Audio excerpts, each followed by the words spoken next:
Well, a very good afternoon, ladies and gentlemen. Welcome to another Flight Data Sim live stream. Today it is the 2nd of February 2026. It's 5 minutes past 4 in the afternoon. We're back in X-Plane 12, and a massive thank you to X-Crafts, who have sent me a pre-release version of their ERJ V2 update. I've been really excited to try this out. I don't have a release date for it, but a massive thanks to Marco, who has sent me early access. I've never actually flown an ERJ ever before. We've flown their Embraer's updated aircraft, the E-Jet from X-Crafts. That was about a few months ago, and this was their first sort of very popular regional jets. Now we're in South Carolina in Charlotte, and we're going to be flying to Harrisburg in Pennsylvania.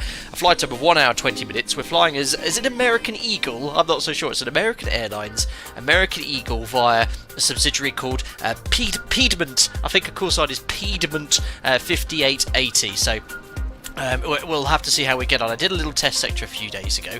What excuses could I have today for my lack of knowledge of flying in Embraer? Well, first things first, I got up at 3 o'clock this morning. I've been to work in the sim, and now I'm streaming, so I've been awake for 13 hours. But apart from that, again, don't forget I'm hardwired to fly Boeing 737. So on my test sector, I had a few little bit of gaps of knowledge and quirks of the Embraer, so hopefully some of you in chat will have some ability to help me there. Oh look, we're live on VATSIM, and you can see there's an American Airlines Airbus A320 flying, oh my god, off in the distance. 50 gifted members. Oh my goodness, I've got to mute it, that's unbelievable. I don't think I've ever had so many before, have I? Oh my god. Right, hold on, let me just mute the alerts here, because that is going to go off for absolutely ages. Unbelievable. Who even was that there? Who gifted that there? Oh my goodness me. I've tried to mute the alerts. Hold on. Let me just turn that off there.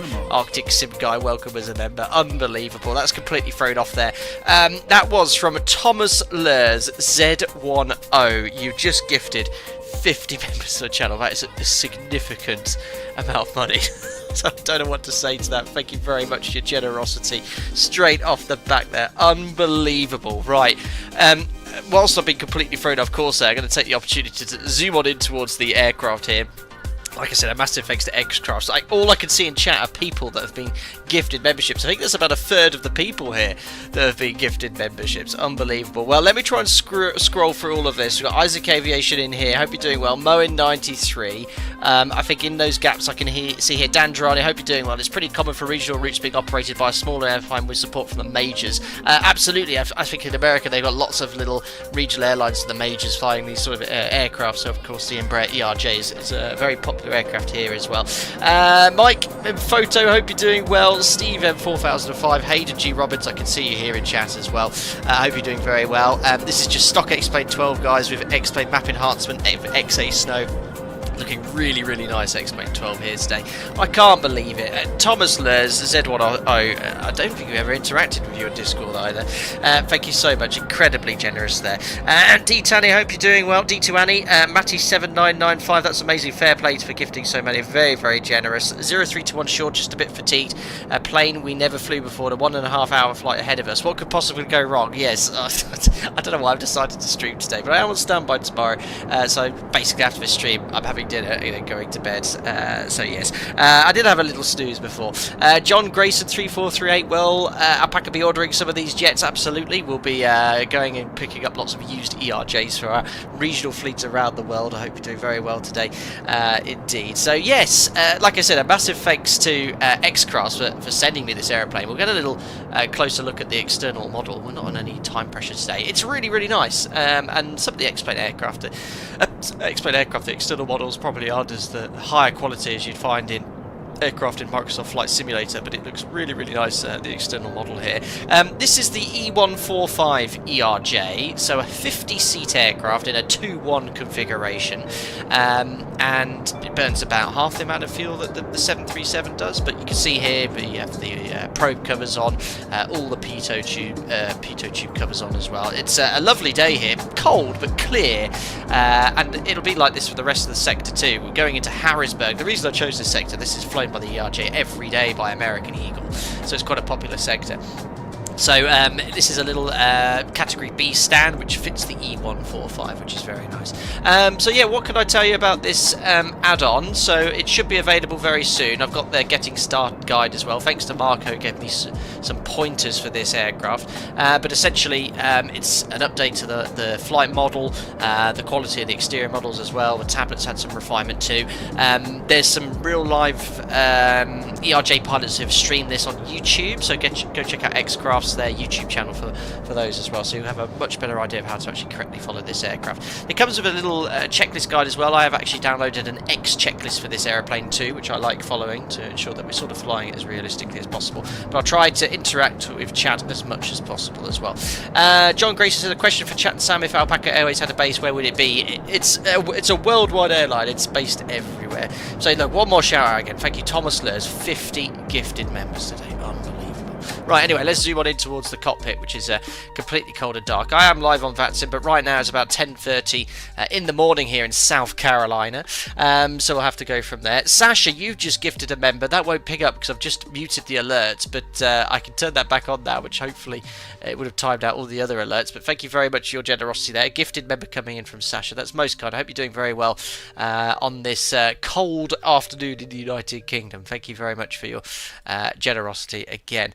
Charlotte is oh sorry, Charlotte, North Carolina. I'm so sorry. My lack of geographical knowledge clearly evident here, but yeah.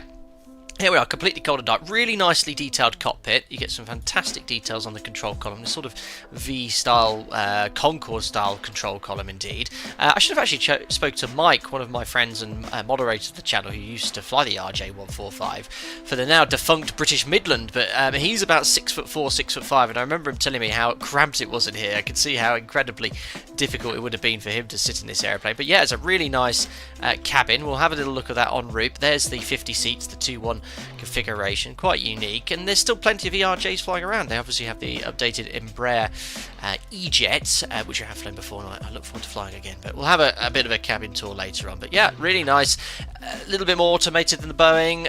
This is the older variant, of course, so there's a little bit more involved. I think this will happen on my test. This happened on my test sector. When I started the engines, I accidentally overloaded the AC power source, or overvolted something or other. So hopefully we won't screw anything up today.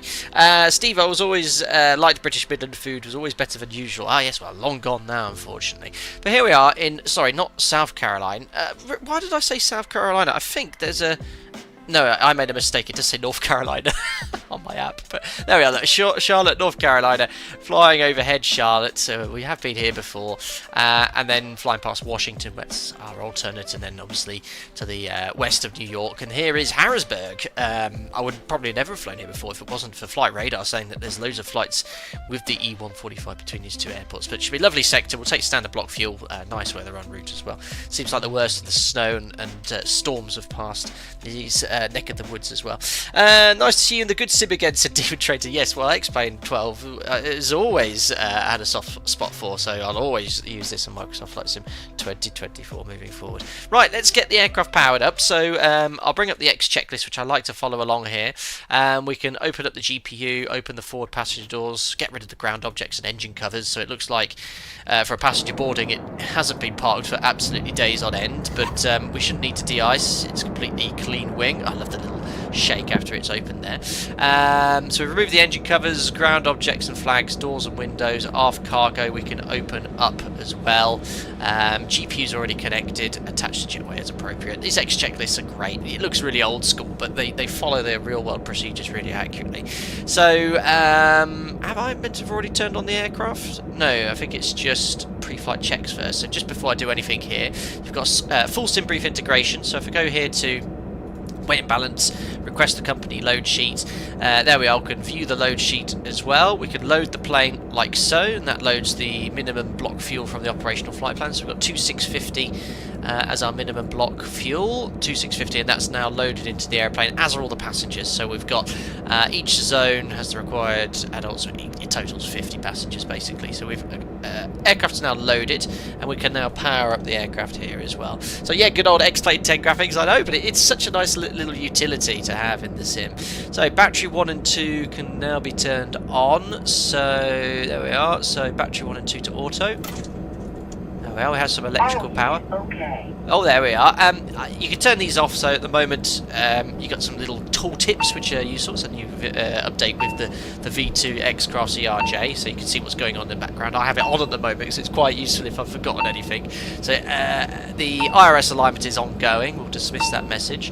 Power up glare shield clock. You can confirm your times, verify the master caution's working, check the chronometer, power up overhead on, avionics master 2 to on.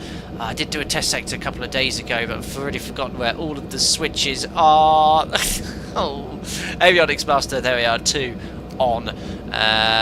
GPU overhead available, yes, there we are, GPU is now on. Avionics master switch on as well. More master cautions, but I can see the aircraft's powering up really nicely. It's really, really cool. Very, very nice.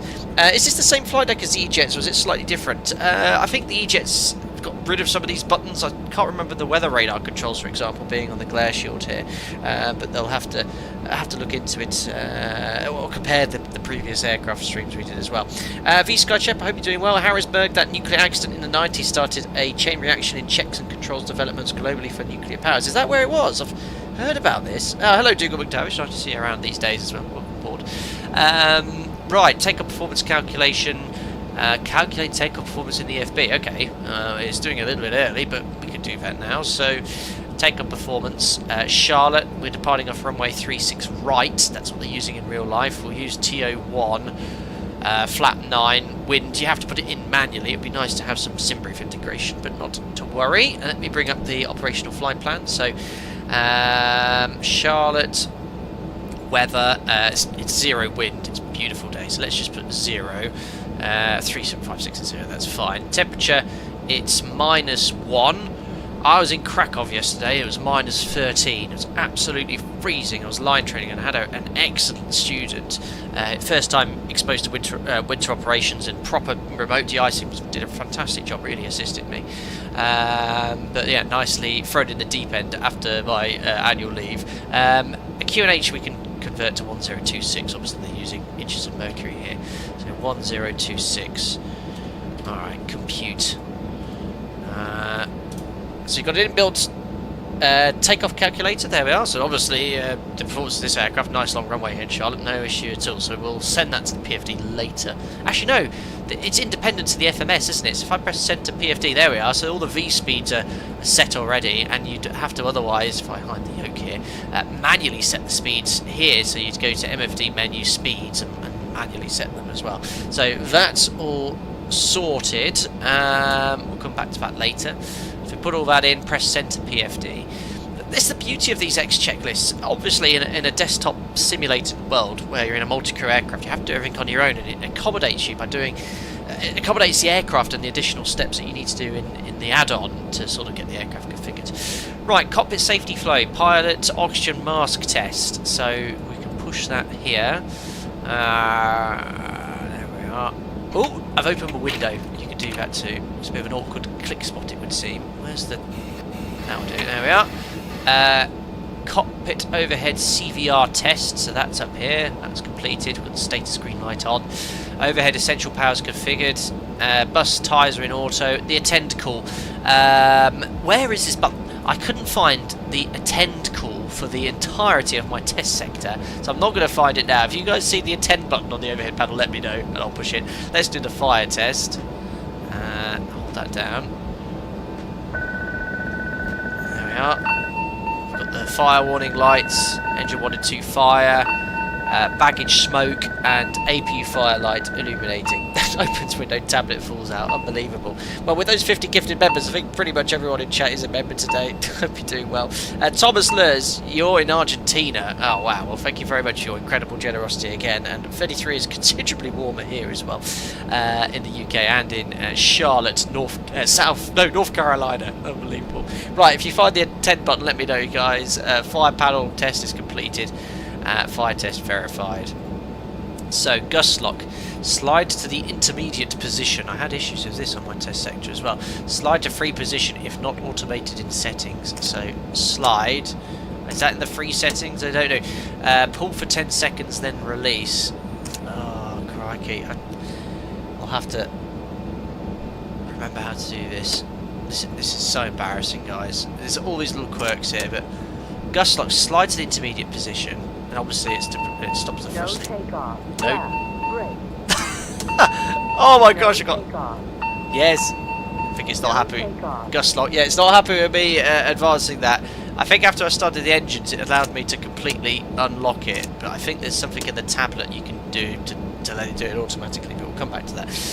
Yeah, I'm tired, Steve. South, northwest, east. It's somewhere in a Carolina state. Hydraulic pump 1 to auto.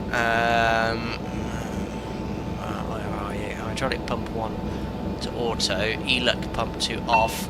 Do the move rudder and ailerons through full range of motion. Right, okay. I'm doing that now. And the ailerons are moving too. Okay. Excellent. So I think these are just flight control tests. Do they do this every sector? We just do it after engine start. We'll do the same. Autopilot test. Hydraulic pumps. Shut up. Gust lock's not happy. Hydraulic electric pumps now can go off. Yeah, there seems to be loads of additional tests that we probably usually do. The attend call is in the ICU section above the exterior lights. Ah, thank you so much. I found it now. Oh gosh. It's not, this airplane is not happy with me at the moment. I think it's because I turned all the hydraulics off. Right, so the speed bug we set to 210 knots for takeoff. 210. Alright, that's set. MFD, check fuel quantity. So verify. So return. Fuel quantity, you can check here, 1320, so 2640 aside. So yeah, we need minimum 2650, so it's just slightly below minimum block fuel. Be 5 for us today. Fuel MFD system fuel. Fuel MFD system fuel reset. There we are. So we've reset the fuel flow, and the cockpit safety is complete. Oh my goodness me! Now it's time to load this painful FMS. Now, only painful because I have no clue how it works. It's so unique, and I would love if anyone's familiar with the E-Jets or ERJ jet to tell me once we're on the cruise how to generate a top of descent point. Remember, this aircraft has no auto throttle, no VNAV, but you can calculate a top of descent point to aid with your descent planning. Otherwise, we'll have to do it manually, but we'll see how we get on today. Flying 800, busting out some performance bank questions. Hope you're doing well. Good luck with your training. X-Crafts development. I'm guessing that's you, Marco. Thank you so much for tuning in today. Hey, I recommend that you turn the automatic gust lock on the EFB settings. Anything else that's automatic can we turn on? There we are. I put it on there. Thank you very much for your assistance. And remember, I said this. Oh, have I done a thing? Do I leave it in that position now? Oh yeah, I think it's now. Oh yeah, look, the flight controls are really sluggish. So I'll leave it in the logged position and come back to it. Right, let's load up the FMS computer here. It's like a Dash 8, but the Dash 8 is better. I like jet engines personally, turbofan. Right, pause in it. Line select key right 4. Okay. Put in Charlotte, which is there. Load or GPS position. Let's actually put our GPS position in. Load. Okay, that's in. And then select flight plan. Copy destination. Line select key right 1. Charlotte.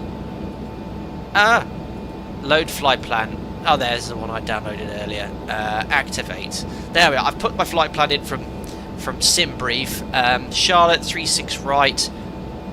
It's a radar vector departure then towards Jadine Katir Fields. It's duplicated the Fields point. I don't know why. Can I delete that? I think I can just do that. Yes, you can. Cork, Bammy, Reese, Escape, Harrison. So that's all correct. It's going to be runway 31 in use. There's no star, so what we'll probably do at Escape is self-position onto ILS 31 today. Can I dash do at 0.77? Absolutely. From the locked position, click on it and then just wait for 10 seconds for the gust lock to unlock and don't touch it anymore. that's what I mean to be told with every add-on. So I do that and leave it. Click on it, just wait for 10 seconds for the gust lock to unlock. Okay, I'll trust the developer. I should have got you here really on voice chat. Yeah, thank you so much. I've unlocked my gust lock now. Fantastic. Right, I can go flying. Right, departure select runway. So Charlotte, runway 36 right. Ooh, gosh. I've done a thing. Departure. Next page. I do have a lot of enjoyment flying other aeroplanes, but it's always a bit of a stressful situation. 36 right, critter 6. Departure. Critter 6. And it will be going via Jadine then Fields, so we can select Fields there. Okay. Activate. Departure select runway SID transition. Activate. Boom. Done. Active flight plan. Right for Perth init. Perth init. Initialize cruise enter. So, is that the next page? I need to put in my... there we are. So initial cruise altitude. We're cruising on our flight plan at flight level 350 today. 350. Excellent. I think I'm already doing better than I did on my test sector. Perfect, we've done. Initialize cruise altitude. Page 5 fuel. Click twice to auto-populate. Great. Confirm initialization. No errors. Incorrect. We don't have any errors. Select. Confirm. Excellent. Takeoff. Takeoff init. Confirm. Init line select key is correct. Next page. I think that's all good. But you don't use this. I think you can use the tablet. And I remember watching. I had a little look at Q8's pilot when he was talking to Marco from X-Crafts here. This isn't approved. They actually use the performance calculator, so this information you can sort of you don't need to worry about. So press the nav key, press arrival. You can now put in your arrival runway approach and star. So runway 31, it'll be an ILS approach, and it'll be a vector basically because there's no star. I'm going to go in via the extended centre line, I think, for runway 31. So that will be via a course to MT Joy, which is on the extended centre line. So I'll press vectors, and we can activate that as well. Look at me go! Flight plan resolve discontinuities. So that's fine. I'll just go direct to JD after takeoff because that's the normal SID. Then after Harrison, can you do this like in a Boeing? Yes, you can. There we are. Perfect. Honeywell FMS programming is completed. I'm so proud of myself. Right, FMS is loaded. Who else we got here in chat? Feels like Houston telling Apollo 11 their computer commands. Cheeky. He's getting cocky now, isn't Steve? Unbelievable. More time to catch smoke on the ground. Absolutely. Steve says, yeah, hit everything that says auto to make your life easier. It's so tiring working with unfamiliar aeroplane and panels, especially after a day's work. Oh, life is tough. X-Crafts, any information on release for your fantastic add-on here, which I'm having a lot of fun learning to fly? There we are. What's next? FMS is done. Overhead panel, emergency lighting. So that can be turned on. I've seen you before.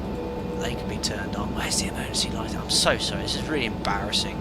I would usually have done 2 test sectors on such an unfamiliar aeroplane, but I thought just the one would be absolutely fine. But emergency lighting meter arm. Avionics. Aha! There we are. Nav lights on, yes, because we've got AC power connected. Logo light is required, not required. Passenger signs are on. Initial altitude, so the SID SID stop altitude is 8,000 feet, so I'll set that now. 8,000 feet. Use the overhead center panel to set takeoff data. Crikey. Takeoff data panel to set takeoff mode. I can't remember to do that on my test sector. It's already defaulted. Yeah, look, it's already got TO1, so that's fine. Engine MFD system takeoff. Note white triangle disappears when set. Alright, there we are. Just please just release before Valentine's Day, man. There you go. Ninja's desperate to fly the airplane. Fantastic. So, yeah, note one. I don't have any white triangles, so I think we've done everything correctly. Navigation modes, nav FMS, yes. So here, this is what I was struggling with when I was doing my test sector. You have to select what you want the nav to follow. So there's the FMS track. So I'll select FMS. Nav, you then got ILS frequencies to tune, but we'll leave it on FMS for departure. Okay, first flight of the day. Do various tests of the trims. TCAS test we can complete as well. There it is. Oh yeah, the transponder's here. I like this, so I'll put it in test. There you are, and then we'll set a squawk of 2000. It's quite a cool radio tuning panel. I actually quite like this. Works quite well. Anyway, we'll put that to standby. Landing altitude set on the pedestal. So our elevation in Harrisburg we can set now. So it's 310 feet. So we'll set 310 down here. 300 feet's fine. So that's set. We're getting places, guys. So fuel pump power 1 off, fuel pump power 1 on, APU switch on, which is not this one, and then APU switch to start. So move it on first. Wait until you get a stable yellow box around the APU. It's moaning at me because of the fuel low pressure. Right. I have my yellow box, so now I can start the APU. Start. There we are. Ding! Yes, listen to it. As far as I know from the Not a newsletter, the plan is to release it by the end of February. Perfect. So a long while yet. So I think I might have a little chat with Marco and see if he can jump in on a stream with me like he did with Q8 Pilot, and we can have a bit of fun getting this aircraft set up instead of watching me fumble my way forward. APU generator, wait until it's 100%. So there we are, we can see it starting. You can hear it booting up there in the back. We'll have a little baby APU in our ERJ. Why FPS am I getting here? 80. Wonderful. Amazingly FPS friendly. Right, APU generator is 100%. I guess that goes green, or does it stay amber? It looks like it's all stabilised there. So I think the APU generator is on by default, so I can just... There we are, I've disconnected the GPU. We're on the APU generator. Now it's moaning at me because shed bus 1 and 2 off. Have I done something bad? I don't know.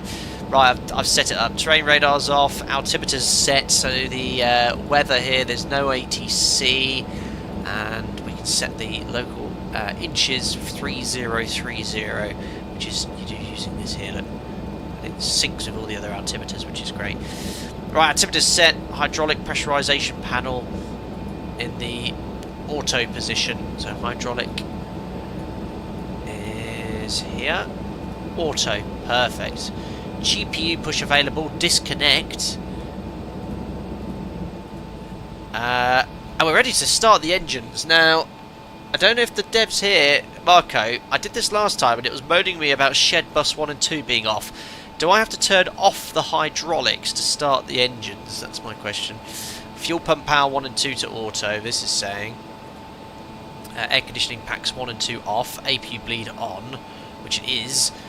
Cross bleed open, which it... cross bleed open. No, that's the Gasper controls. Where's the... Oh, there we are. Open. Sterile light overhead. What's this button here? Is that just to remind you that it's sterilised cockpit? Beacon on and then you push back basically. So let me order some pushback. There we are. Ground to cockpit. Plan acknowledged. Call me through the menu when you are ready.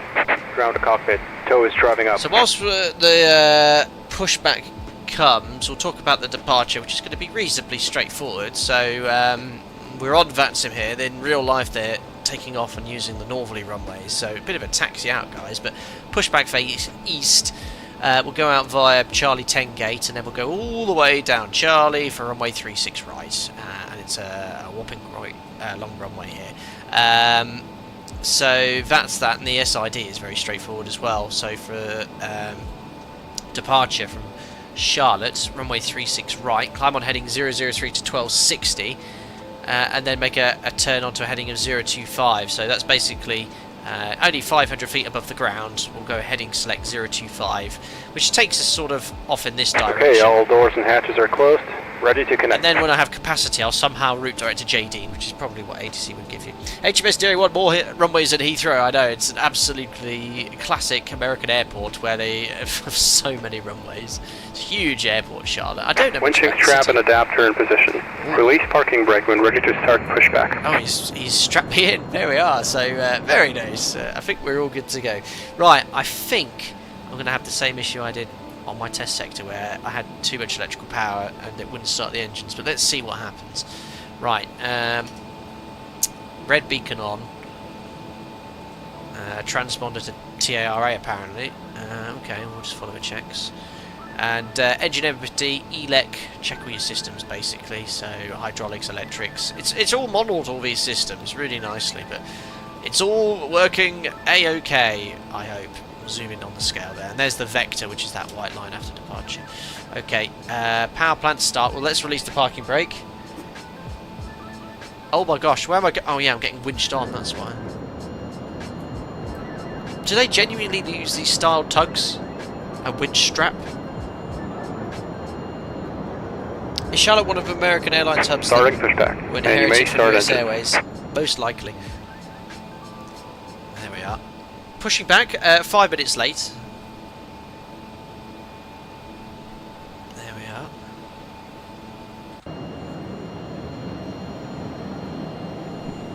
Beautiful. This is just stock scenery, guys. Stock X-Plane 12. It looks absolutely brilliant. So nice. X-Cross, thank you. Just in time to start the engines. Packs on. Dark. Okay. So this checklist I'm following isn't correct. Bleeds off, white, yep. AP bleed on, white. Yeah. Cross bleed to open. Right. Thank you. That checklist is wrong then. It's not this isn't actually X-Craft's checklist here. Right, what engine do I start first on this? Power plant, start, stop, 1. So I'm going number 1 first then.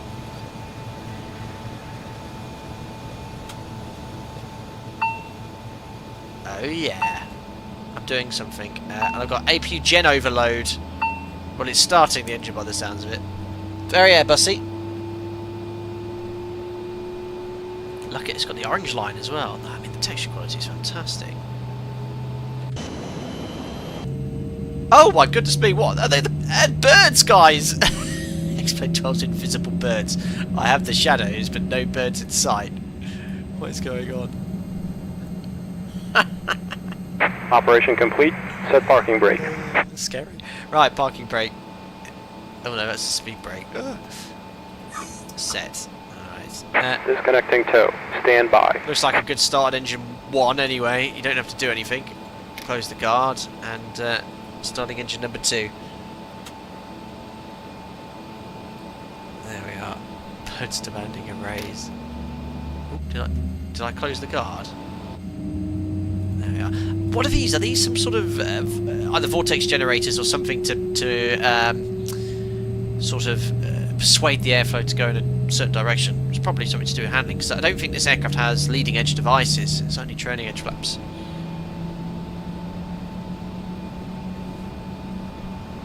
There we are.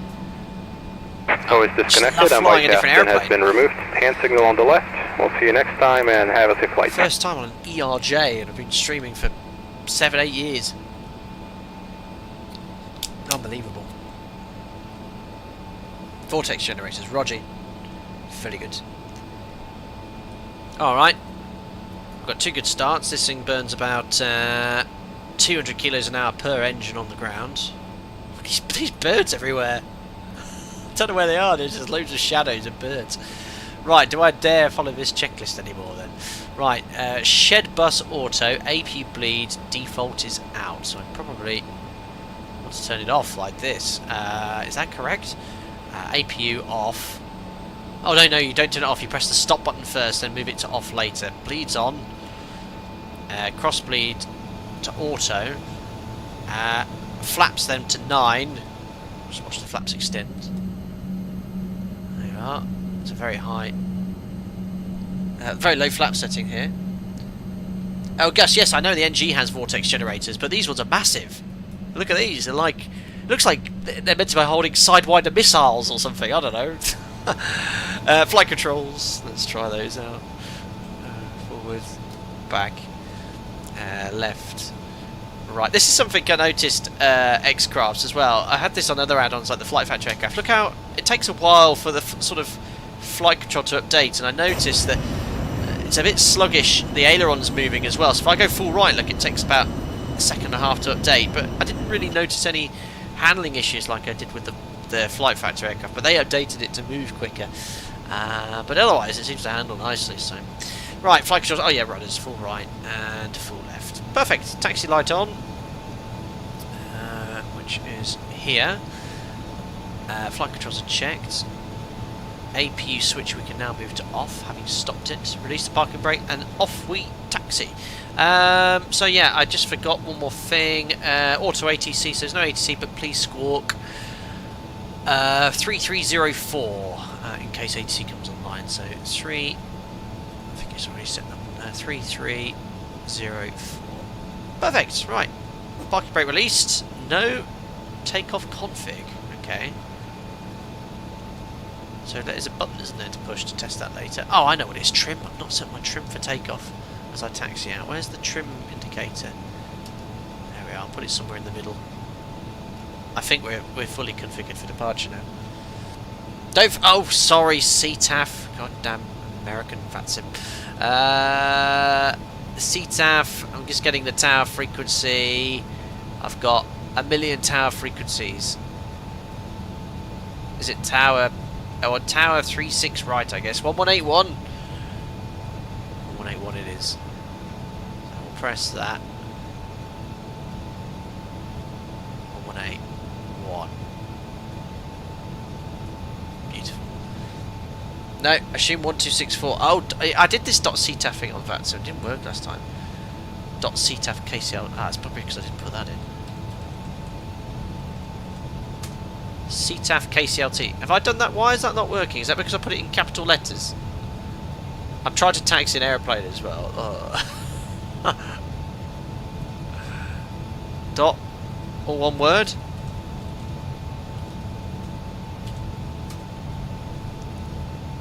Oh, you need to show me. Oh, it is 1181. Oh, I've done it. I'm CTAFing. I'm CTAFing just fine. We're on Charlie then. Piedmont, Charlotte traffic, Piedmont 5880, taxiing 36 right.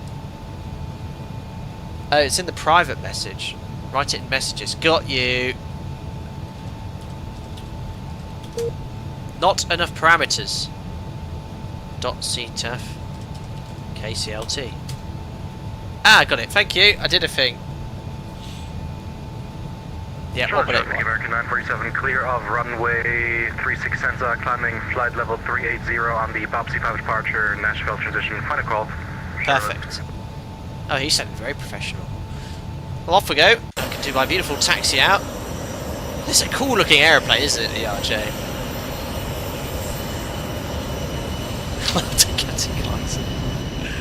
Well, I'm just missing my sidewinders off my vortex generators, but there we go. Looks good, guys. Amazing. So we'll get to the whole point. Ground speed's 23 knots. My operator, the maximum's 30. But yeah, fun times. The takeoff's going to be interesting, but aircraft sounds like it's going to be available for you guys end of February. I was looking at the release notes and what Marco mentioned to you. So we've got a brand new avionics suite, both independent navigational systems, FMS with holding, which I don't think is available in the EJets yet, or is a later update. New sounds, pop-up screens, fine-tuned flight model, performance. A great FPS here, and X-Crafts will provide a sort of full package as well. So I'm only flying the E145 variant, but you get all the other variants included, which is pretty cool. Easter egg for X-Crafts team: add missiles. Yes, missiles, please. Isn't there something that changes the airplane into a carrot? Unbelievable. So low to the ground. Are you taxiing your feet? I know, and you get that real impression of it being low as well compared to sort of the 7.3. And the 7.3 obviously is low compared to a wide-body jet here, but I'm doing 26 knots ground speed, and yeah, I feel like my arse is just a few feet off the ground, which it is, but you know, it's just where that airplane is. Yeah, from that view, it looks like we're rocketing along.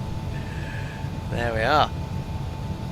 Flight inspector, no idea on pricing information. I didn't ask Marco either.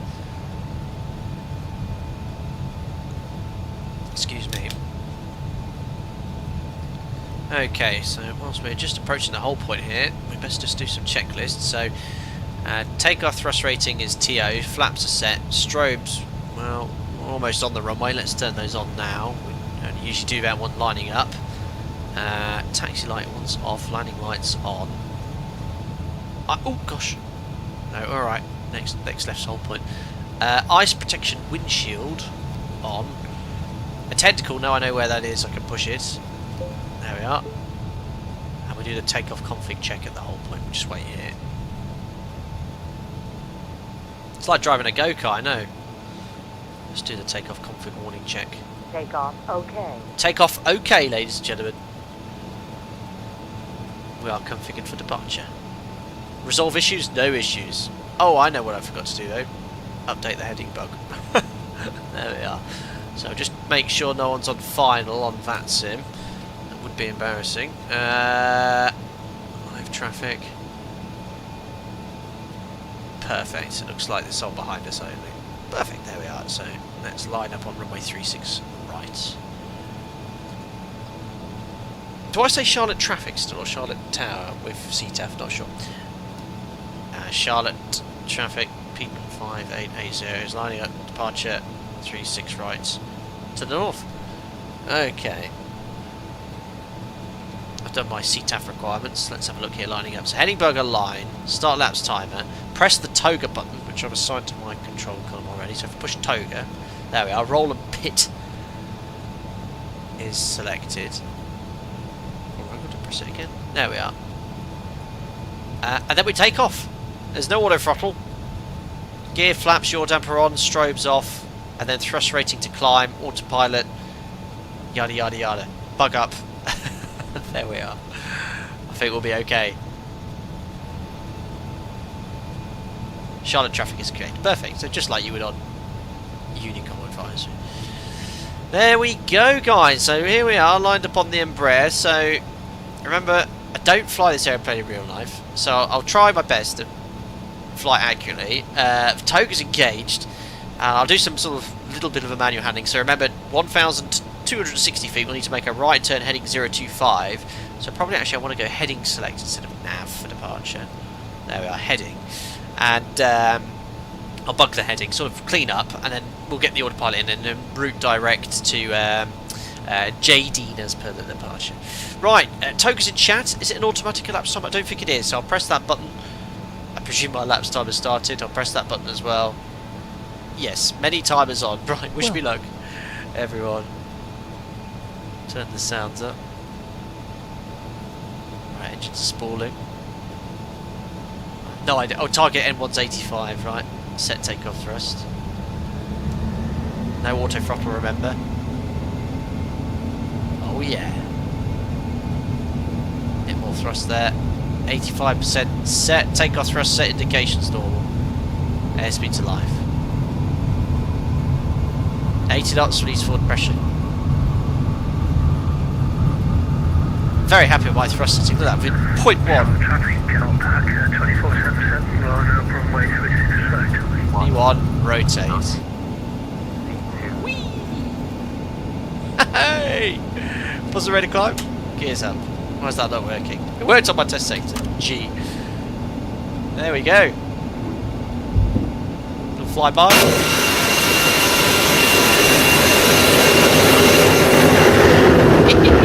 Jet, go! There we are. So there's the right. Oh look, nav. I should have stayed in nav. Look, it's commanded to turn for me. So let's go to nav. And now I'm going to press flagship to accelerate to 240 knots. That's fine. And then press climb thrust. And I've lost my flight director in roll. Why have I lost my flight director roll? Doesn't matter. Let's go back to heading select. Heading select. Yay. There we are. Let me just match the heading. There we are. I have a flight director bar. So flight level change is like level change. However, it has like the speed automatically changed based off like an efficient climb profile.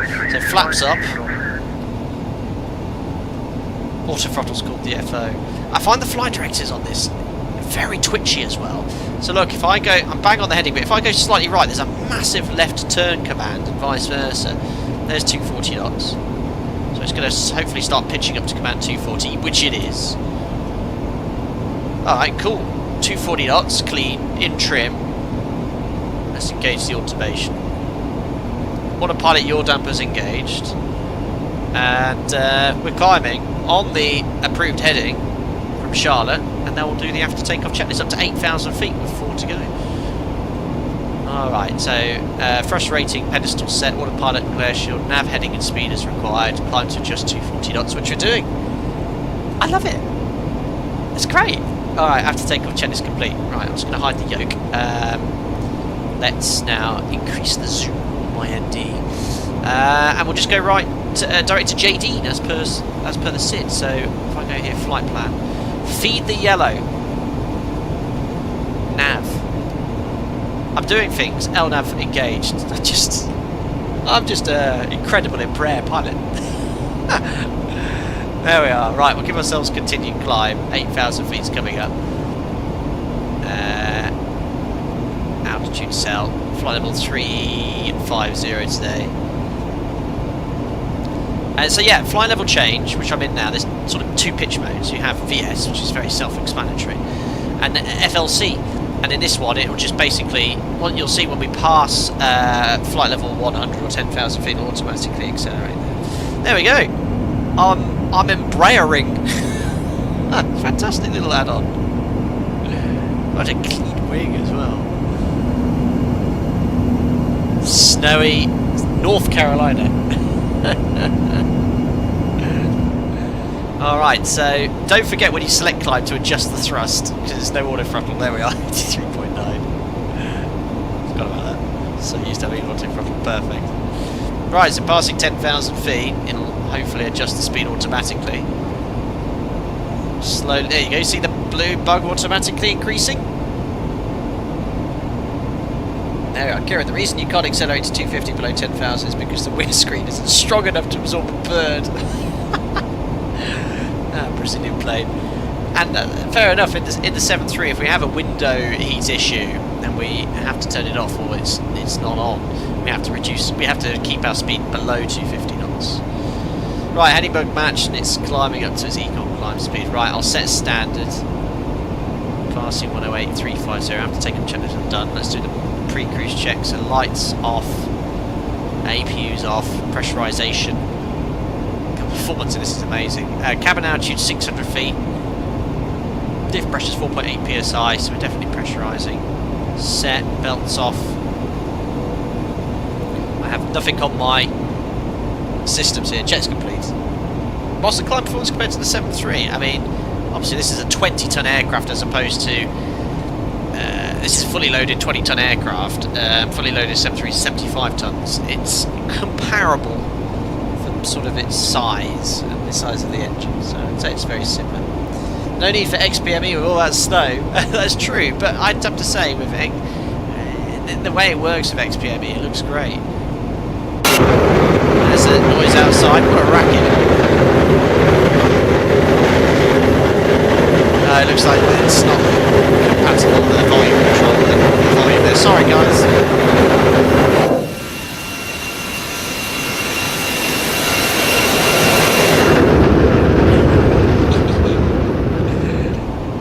sounds are okay. I think they're improvement over the default EJet sounds. See if any sound packs come available in the future, but it's not bad.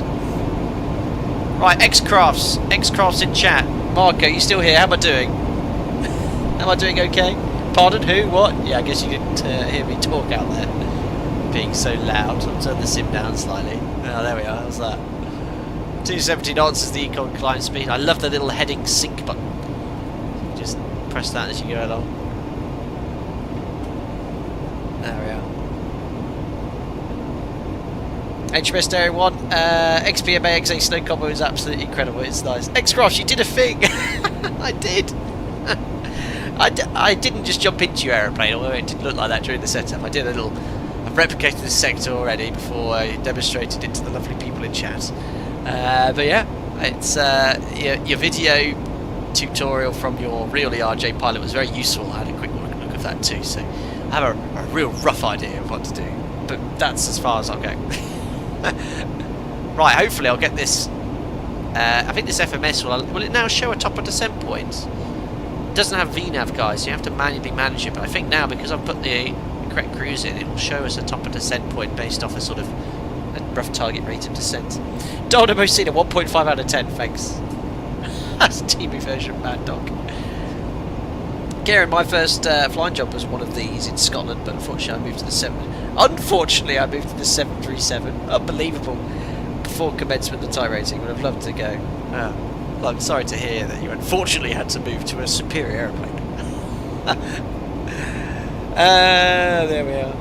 Luke, it's a shame for an add-on in 2026 to have to think about third-party sound packs. You know, you think about independent small developers like this, Luke, where it's a really small team and maybe less, I don't know, X-Crafts will say, they probably don't have all the resources. And the sounds aren't bad. You know, there are sounds that are far worse on add-ons here. I know Mango Studios did a sound pack for this in the EJ, which was pretty good. I mean, they're not that bad at all. Sorry, out of 10, no, out of 5. Alright then. They ain't bad. So I guess it's a bit of this is a bit of a ortho tile or X-plane mapping Harrisburg thing with the snow there. This is a bit of a very exact squares where there's more snow or less snow. But look at the weather today. Live weather, absolutely beautiful. There we are. Awesome. Agent says the X-Cross E-Jets are a bit underwhelming. Maybe this might change your mind. We'll have a look at the channel, look at X-Cross channel with the real ERJ pilots flying it. And I will, like most times I stream, only scratch the surface of a lot of add-ons. There's deep systems modelling with this. Flies as per the real E-Jet as well.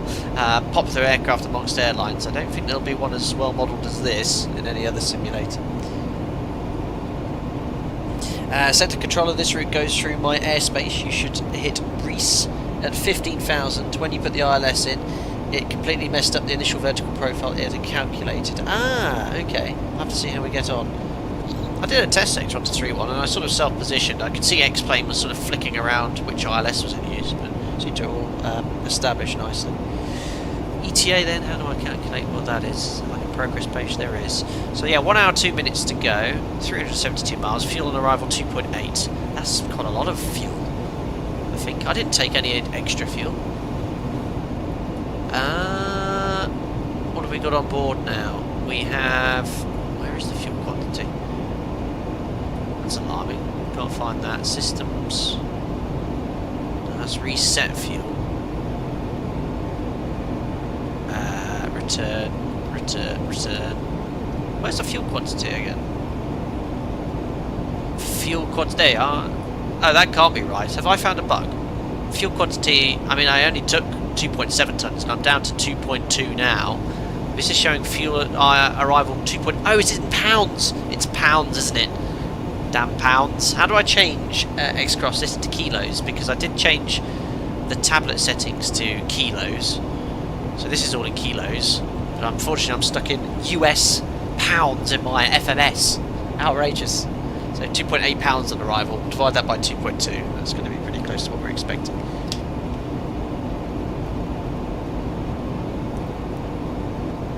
Sorry, 2,800 pounds. Let's do it. He's going to check. Usually the flight model defines the aircraft more than features and bling bling. I'm curious about the ERJ. How does it feel? Felt nice on rotation. I mean, X-plane aircraft handle well anyway, and with blade element theory, it really looks at the shape of the airfoil and the aircraft handles accordingly. It certainly does with the Zemo and the 7.3. The larger jets feel like they're large, and yeah, the takeoff's nice. I noticed, like I showed, that the flight control seemed to be a little bit lagging behind my inputs, but it doesn't seem to impact the handling as much as it did with the Flight Factor aircraft that had this big issue 5 or 6 years ago, where it felt very wallowy, less so in the ERJ, probably because of the size of the aeroplane more than anything. Hello Matt, how do I pronounce it? Matthew Eddie 1023, first time in the stream. Thank you very much for popping in, hope you're doing well. X-Craft's FMS is always only and unfortunately in pounds. That is the case in the real plane as well. Oh my goodness me. Poor European ERJ pilots. We'll have to do. We'll have to just divide everything by 2.2, guys. We'll be fine.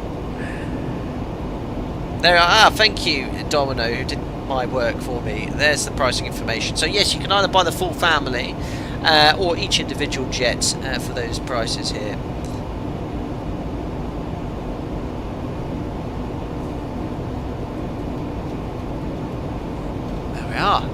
So what states are we flying over? Virginia, West Virginia, past Washington.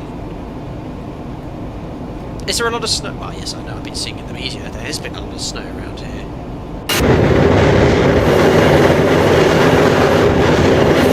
American Eagle.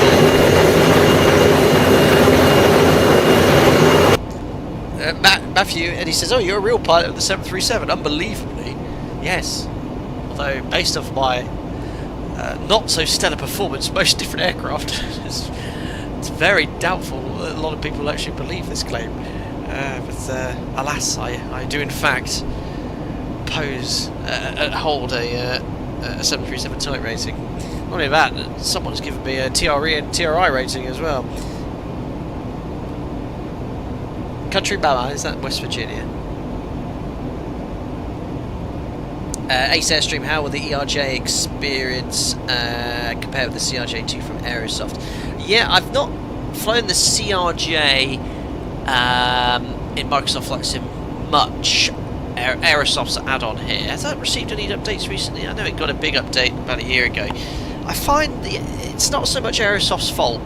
The CRJ has so many buttons that, if I remember rightly, to control all the EFIS panels on the real aircraft, all the EFIS controls are here.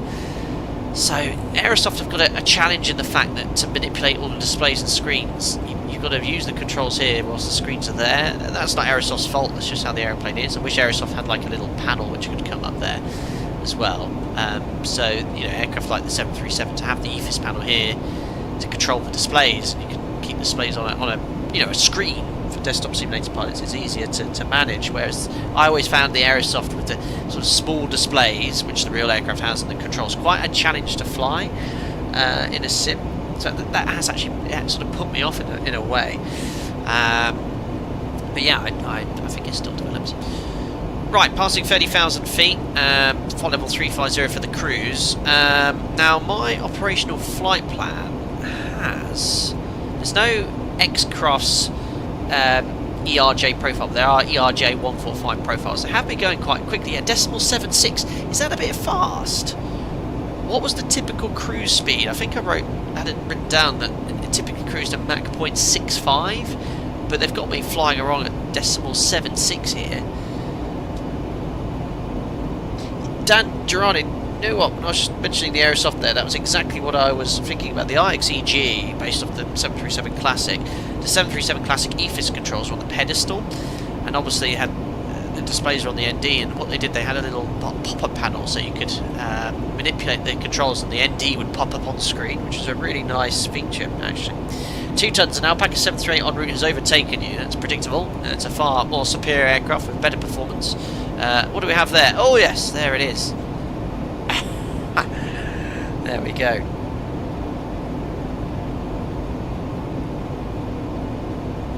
Denzi Nightbot should get the route for you momentarily. Can be a little bit slow to obtain. Oh, one thing I completely forgot to mention. Did you notice guys, the stream hang when the timer ended. That was my fault. On YouTube, on Streamlabs, instead of pressing the stream transition to this, I accidentally ended the stream. To be in my defence, there was some sort of click issue and I ended the stream. I was like, oh, it's not an issue, I can just restart it, but that's why I was a little bit late starting after the time. It hung for that reason, the actual Streamlabs I ended. But there we are.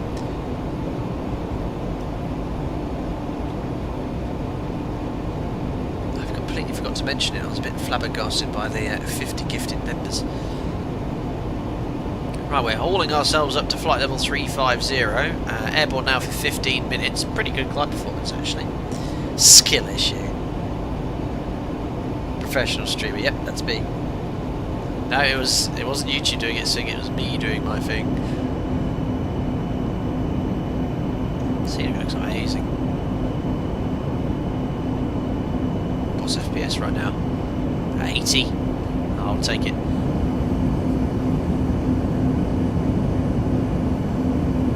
Brilliant. And I love how in the distance that you can sort of see. Someone was mentioning that XPME takes its data from NOA. Is it NOAA? Every now and then, so it sort of updates in live time what the actual snow's like. Bit of a crosswind here. Oh no, mostly headwind, but you can see it's a heading up display, which I'm not a fan of. So we're heading 008, we're actually tracking in this direction. So do you have any track information here?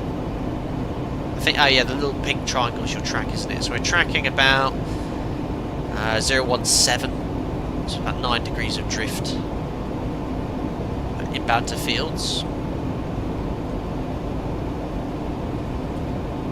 There we go. Looks desolate out there and cold, it sure is. Sure is. Want to go. So we'll let the aircraft accelerate to 0.65. Domino, are there any ERJs flying in Europe? That's a brilliant question. I don't see many in the network.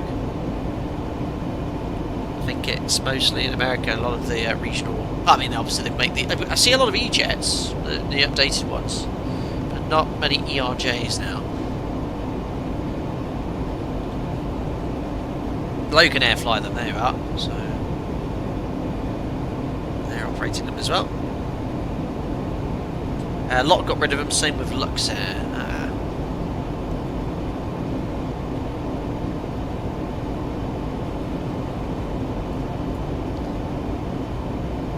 Anyway, approaching flight level 350. McBoyd says, thinking I was getting myself a new PC. I explained looking nowhere near as good on my PC, but it's a bit of a relic now. Know of any good links? Scroll up slightly, press that link, order a PC. Appreciated.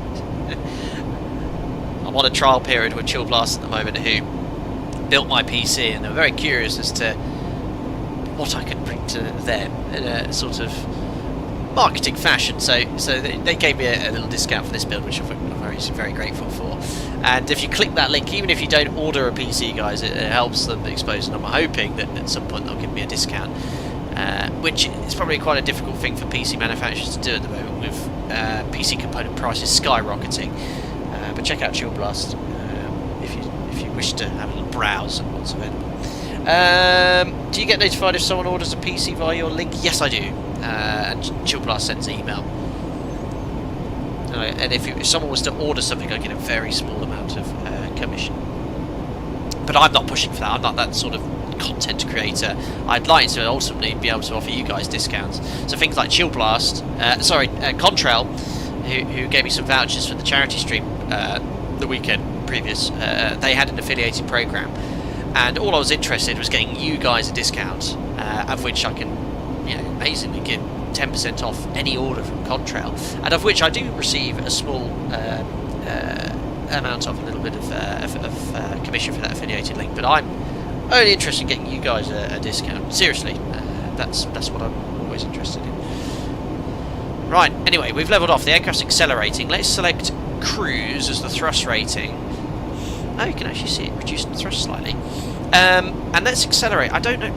I really honestly don't know what's a good speed for the ERJ to cruise at, what's sort of the typical speed. The flight plan has, as I mentioned, as I've highlighted here, 7.6. I mean, that seems quite fast for an ERJ. So look, I've set cruise. The thrust is sort of stabilised at 87.9. 88.4, I think that's the maximum rated cruise thrust anyway. So look, we'll sort of might just leave it where it is, see where it settles. Fuel wise, we're arriving with 2.8 pounds, which if I divide by 2.2 I can put into a number I can work with. It's 1.3 tons. We need 1.1 to divert to Washington. Dulls. So happy days. There we are. Oh wow, the RJ typically operates with a maximum cruise speed of 0.78 to 0.8. That seems like a, you know, absolute fastest. But I think somewhere I read 0.56 to 6.5. So look, I've got quite close to sort of the cruise thrust setting here. I mean, I don't know, what is this 88.4 reference? Is that max cruise? I've got it pretty much set. Look, let's take a little bit of the thrust off engine number 1. Remember, no auto throttle on this aircraft. And it seems to be sort of just trickling past 6.5, but I think that seems to be working quite nicely.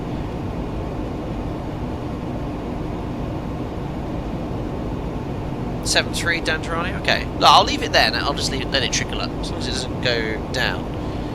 Okay, max 7.4 to 7.8. All right. Well, what I'll do, I'll leave it bugged where it is. Just let it trickle up. Obviously, as we accelerate, there'll be more parasitic drag, and it should stabilise. But I'll match the speed. There we are. So we're doing about 0.69 now. We'll just let it continue trickling up. But yeah, there we are. Settled here in the cruise. Oh yeah, I should have go over to advisory really. Yeah, it's a cracking little add-on, it really is. Very user friendly, and it's you know, in-depth systems modelling. All the systems here you can flick through, see how it's all working. So systems, takeoff data, oil quantity, see the position of the doors. Temperatures of the cabin, oxygen levels, bleed temperatures. We don't even have that in the 7.3. Hydraulic information, so 2 hydraulic systems, pressure, only 100 psi. 2 engine-driven pumps at the moment. Electric hydraulic pumps are off. Brake temperature gauges, electrics. So you can see some 2 sort of IDGs generating power. 4 generators, interesting. Each 28 volts. It's quite interesting how that electrical system works. So yeah, there's a lot of usability here. I don't think it has any failures models or systems model like that. I wonder what's the idea of not installing an auto throttle. Even the 737 has one. Unbelievable. Again, I'm trying to think now. The E-jets, they have an auto throttle, don't they? I think they have one installed.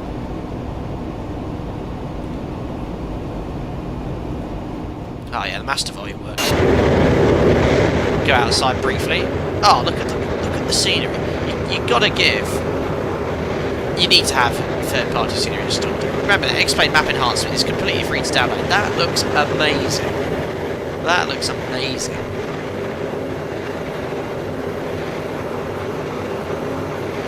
Hello, RB Aviation. Hi Sam, how are you doing? Picked up the MD-80 for X-Plane after watching back on your old streams. Fantastic. I've not flown the Rotate MD-80 for a very long time.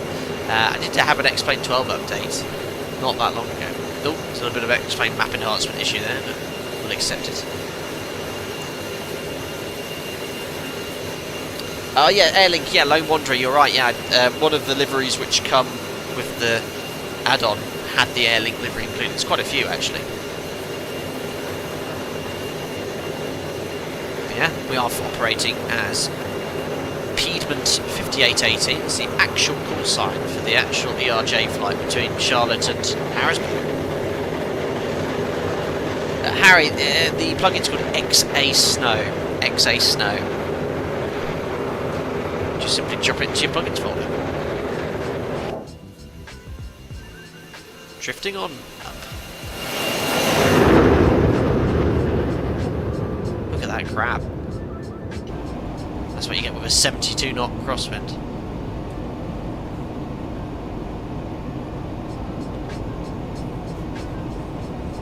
amazing. So nice longish sector. Probably got another 45 minutes till touchdown. 45, actually a bit more than that. Probably 55 minutes. We've got some standbys coming up as well. So I've got to get ready for my own sim check coming up in a few weeks' time. So I'll do some prep in the background. But hopefully get another stream out or two. X-Crafts was on my to-do list. Tamanga, I wonder how loud it is to sit next to the engine on these types of planes. I mean, yeah, I think for the guys sat probably right at the back like this, right by the engine inlet, I honestly don't know. I've never flown on an ERJ or E-Jet. It won't be like the MD-80, I don't think, with the JT-ADs, but it's probably not the quietest experience. That's a fantastic view there. Oh yes, who's examining the examiner's examiner? That's true.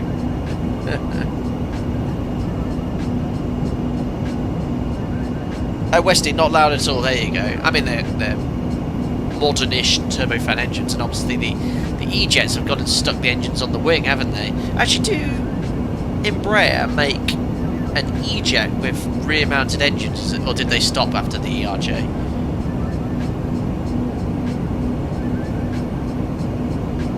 Smagan, sim check, time to farm some YouTube shorts. Absolutely not. No.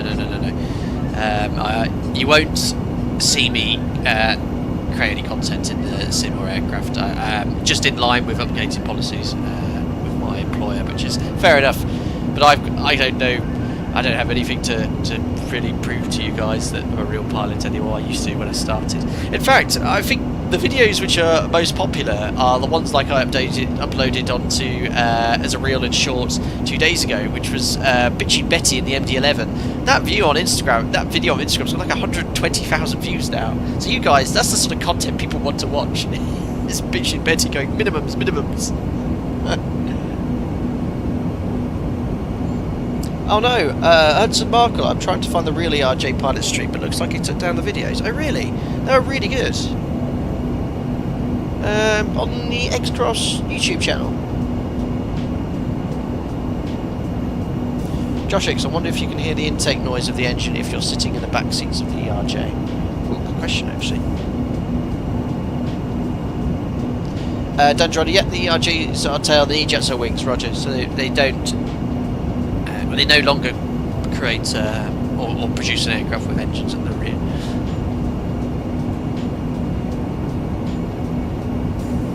Perfect.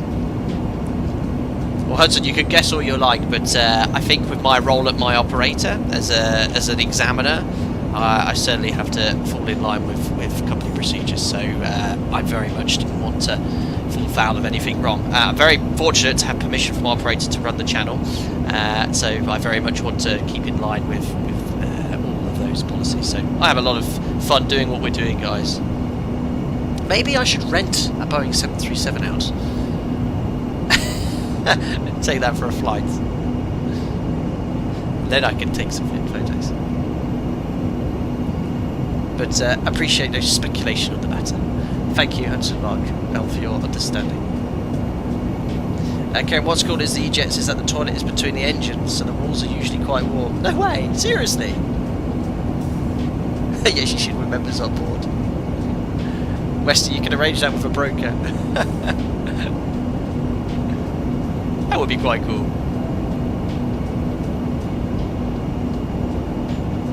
The scenery is spectacular, look at this. What do you think, guys? I mean, it's a hot topic about, everyone, I see a lot of people go, X-Plane looks horrible. Guys, I've got X-Plane 12 with X-Plane map enhancement, which is completely free to download. That is it. So this is being streamed in just like data is, and I think it's very crisp. You zoom in, you get a bit more sort of 3D elements there, but the transition's very smooth. I think it looks fantastic.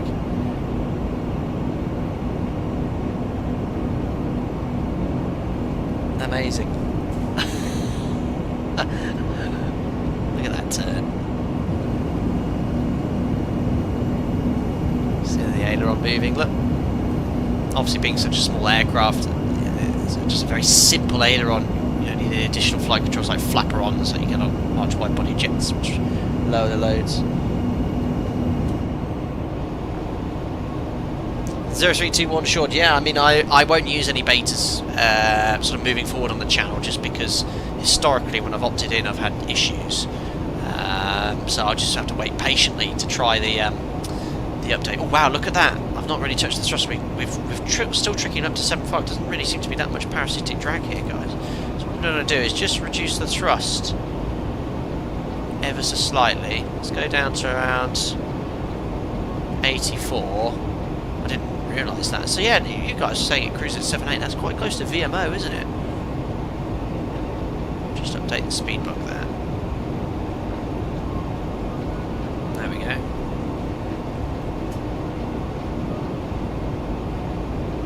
Yeah, so sorry, as I was saying, the multi-core threading in the beta, yeah, so that will bring further performance improvements. I'm very fortunate we might be able to not suffer from performance issues in either sim anymore, but that will further sort of bring performance improvements.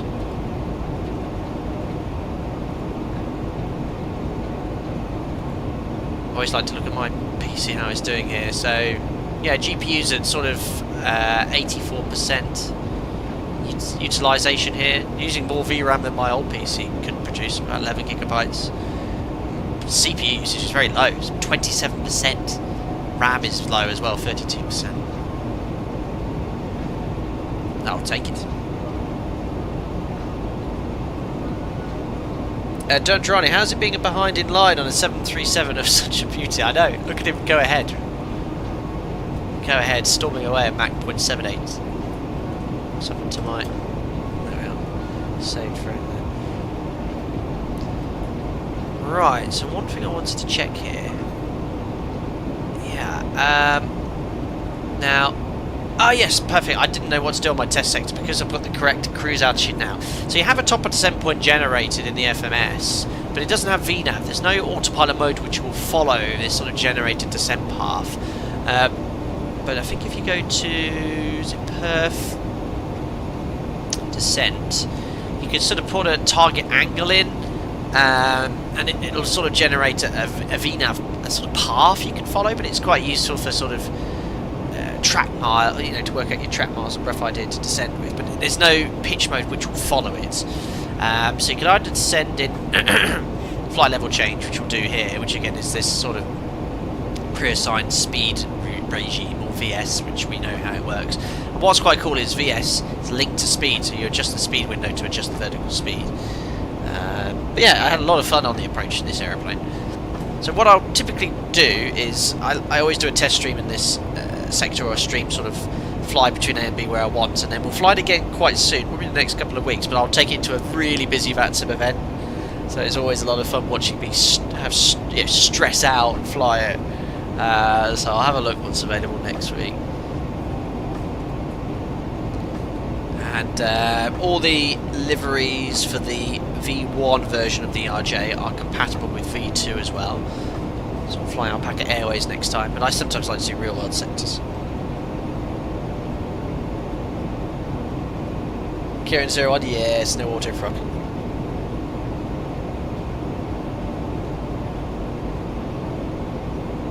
Beautiful. Dempsey, sorry, I saw your comment earlier. Are you interested in flying helicopters? I have had a couple of lessons in an R22 a few years back now, and I did enjoy it, but also when I finished a lesson, looked back at the thing, I was thinking, how have I not died? They are inherently more dangerous than an aircraft. I mean, they are incredibly safer than they used to be. I know that if the engine fails, you can have auto rotation, but at the end of the day, you're being suspended in the air by a spinning exposed metal blade which could suck up everything in its path. It's not for me. I don't know. Not putting people off there, but an aeroplane inherently works, and even if it all turns off, fails, you've got some time. A rotor blade could shatter. But no, I think I'd like to explore some more helicopters in the sim.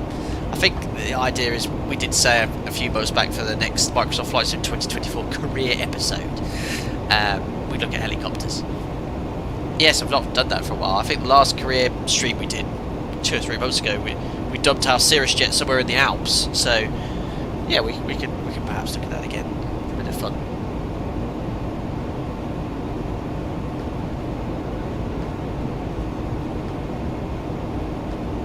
Yeah, so speed seems to have stayed at about Mach 0.72. So I'm just going to add a little bit more thrust now. Top of descent isn't that far away. Just over 100 miles, so we'll start setting up soon.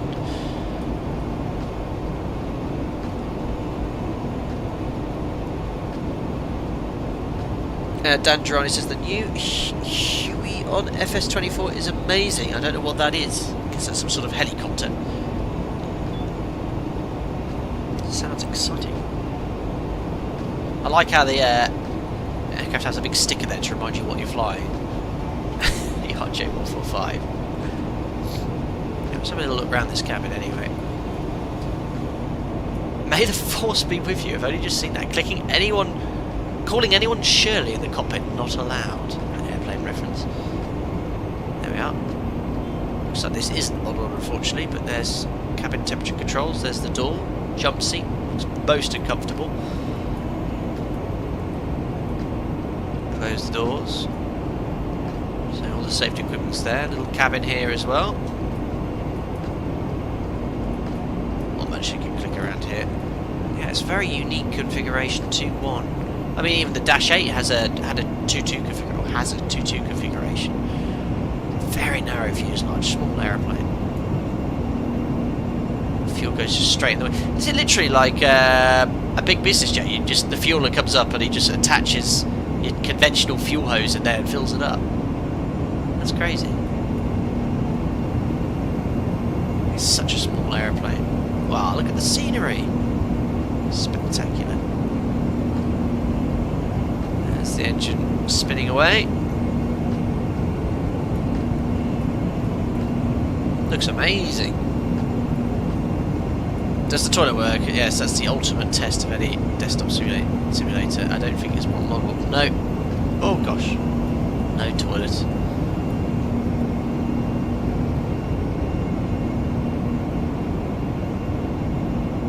Amazing.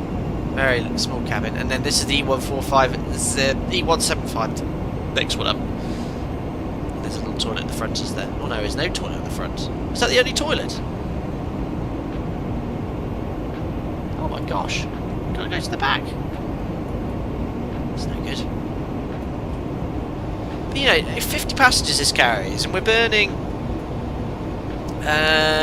you know, just under a ton of fuel an hour. The Max burns 2 tons an hour, but can carry 4 times as many passengers in an all-economy configuration. So, you know, the fuel burn per seat isn't that great in comparison, let's say, than the Max.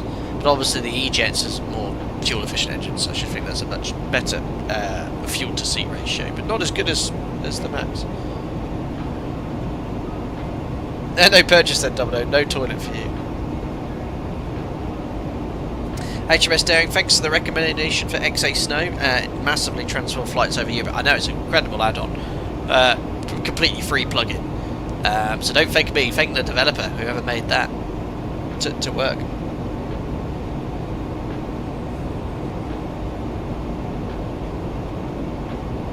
Stephen, as long as it doesn't get blocked, personally I don't care if it has a toilet or not. Oh, you're not a hardcore simmer yet. There's a real quirk among certain flight sim enthusiasts where they have to have a high detailed toilet in every add-on with flushable toilets.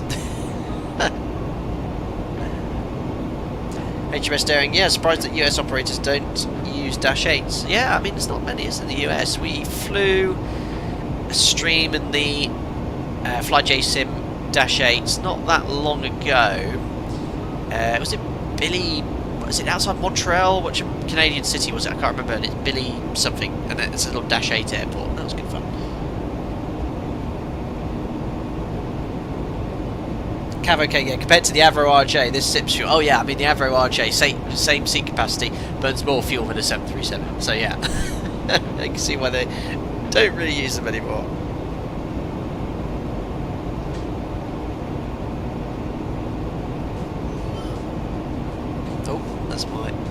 Can you hear my daughter? Yes, she's being looked after.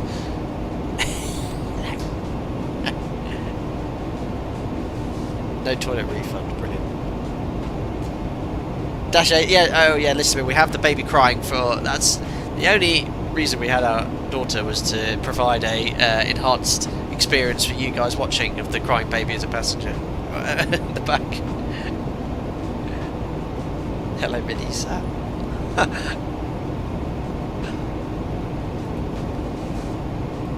Right, heading bug updated. Right, we best what are we? Yeah, just within 100 miles of top of descent now, guys. So consider it banter. We best start setting up for our approach into Harrisburg, Pennsylvania. It's a beautiful morning here in East America, if you can hear me. Beautiful. Sorry about the sound, though, very loud. Right then, so I'll use the X checklist to guide me. So in the cruise, check your systems, and then we'll immediately calculate landing performance. Alright, well, fair enough, a bit out of sequence, but let's have a look here. So halfway, here is Harrisburg, right on the how on earth do you pronounce this? It's worse than Chechen. Susquehanna. Susquehanna River, right on the river there, through Harrisburg. And York, I love all these. York, Lancaster. Didn't even notice all this. Reading. You saw the old 250 years ago plus. All these names of these towns. I wonder where they came from. Susquehanna.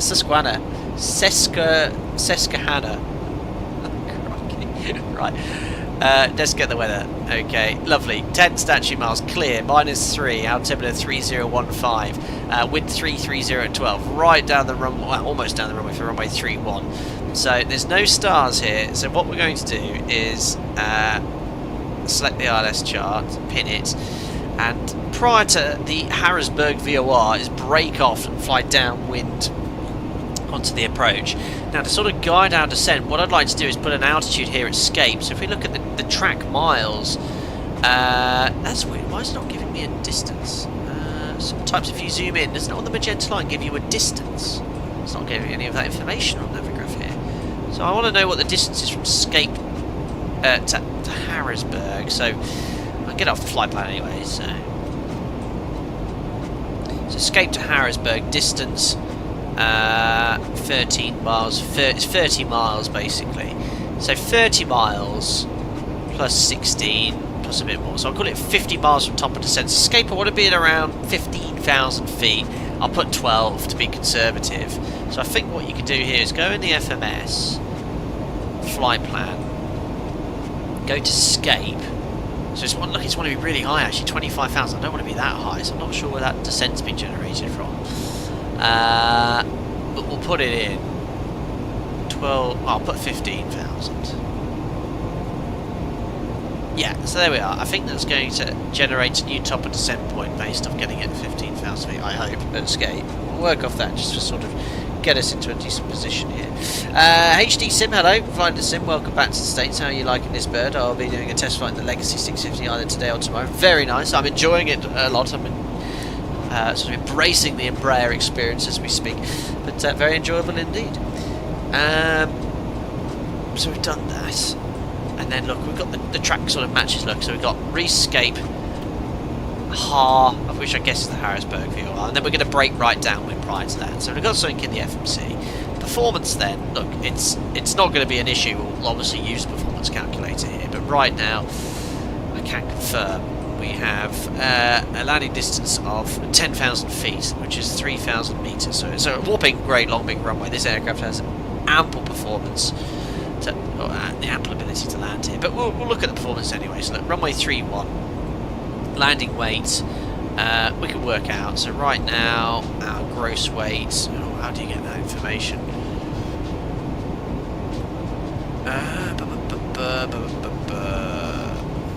Oh yeah, I think it feeds all this information, look, from your flight plan, which is pretty good. But how on earth do I find my gross weight? It's surely somewhere.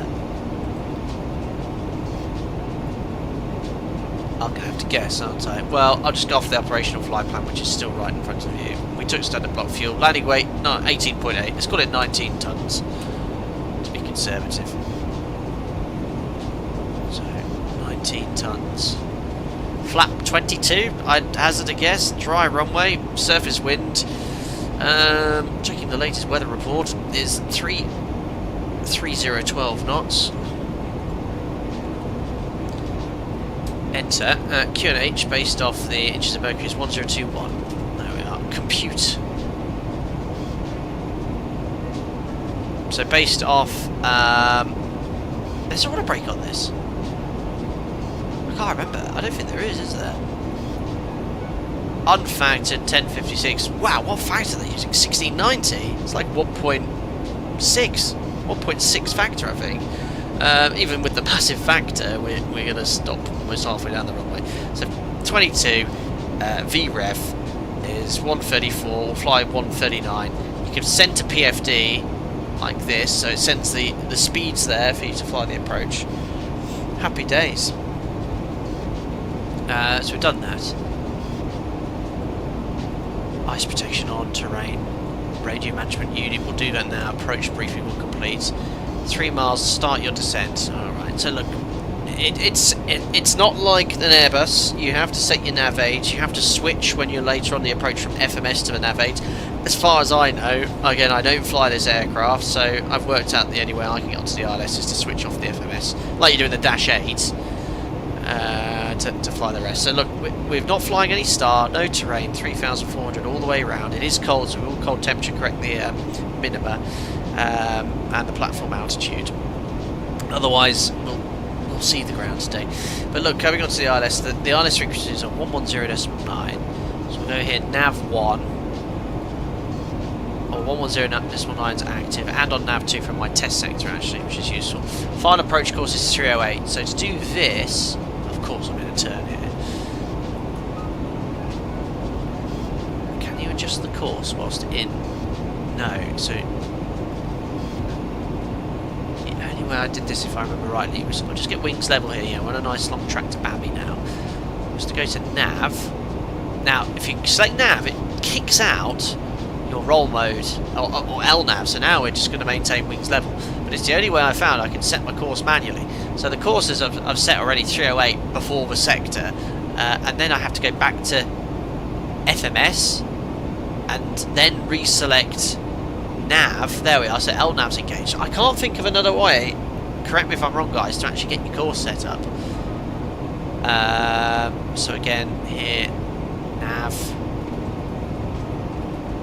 Oh no, not there. Nav.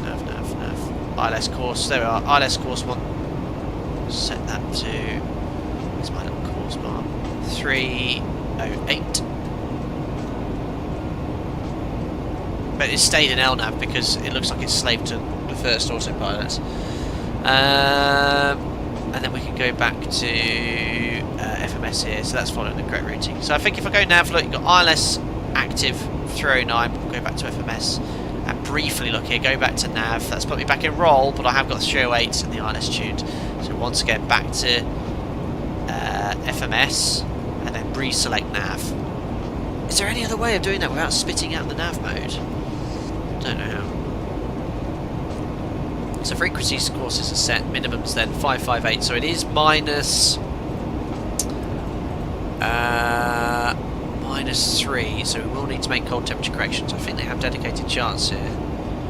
Yeah, cold temperature table, perfect. So look, we'll be conservative, minus 10. The minimums are 200 feet above the ground, so we have to add 20 feet to the minimums. So ILS 31, 578, or is 250? It's absolutely fine. 578. We're adjusting the performance data. Top descent is currently too late, leading to a steep descent. This will be fixed in final version. For now, start descending earlier. Ah, that's probably why it was so steep. Okay, dismiss. So you get these little helpful messages from the developer. So I think, there we are, FMS. Have we just passed stop and descent then, have I not realised? Yeah, actually that's looking like we want to be at escape at flight level. You know what, I'm going to start descending now. 125 miles? Yeah, I think it's probably about time. What we'll do then is set flight level 150. You've just reached top descent, it's visualised on the map, but you have not started descending yet. It's low altitude descending. So you can turn all these tooltips off.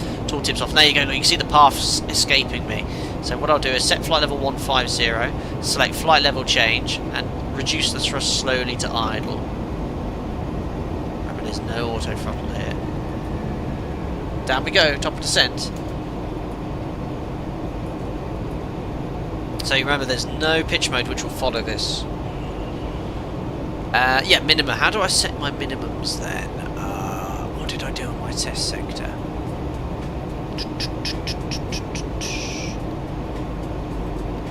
Help. Oh, my radar's off, no biggie. You know what, guys? I've completely forgot how to set minimum on an ERJ. Completely forgot.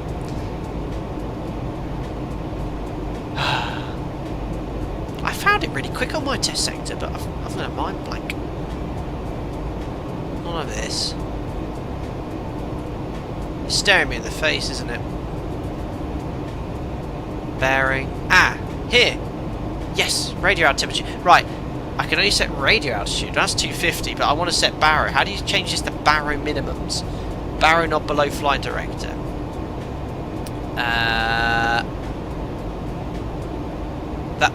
That's the QNH when you don't have standard set. Uh-oh! Fuel tank low temperature. Oh, interesting. Where's my fuel temperature? System. Fuel. Well, the only way to warm up is to send to warmer air, but I don't know how to find fuel tank temperature, right? Okay. I think you can press the CPL button under the autopilot to switch between each FMS system, and then switch into nav mode from FMS without losing LNAV, like when setting course on the FO side. Ah, so you switch between the two. Okay. Alright, well look, we're in flight level change, we're descending. I wish the ERJ had like a little magenta, unofficially the magenta banana, but it's the altitude prediction line. So I've set 15,000 feet. I wish it would actually show you on the ND where you'll reach it. Jet fuel slushy, I love it, Thomas Lurs. You won't have any slushies in Argentina today. Alright, well, look, I've set radio altitude. If anyone can find out in the manual how to set baro, that's great. Regardless of that, the RVR is 1 3/4 statute mile. Never issue, not an issue today at all. Look at me, look outside, completely clear. Missed approach is climbed to 800 feet, which is only 500 feet above the ground. Right turn 3,000 feet on a heading of 090, and then we'll intercept the RAV 1938 radial inbound to Barn and hold, but it's essentially climbing to 3,000 feet to the north.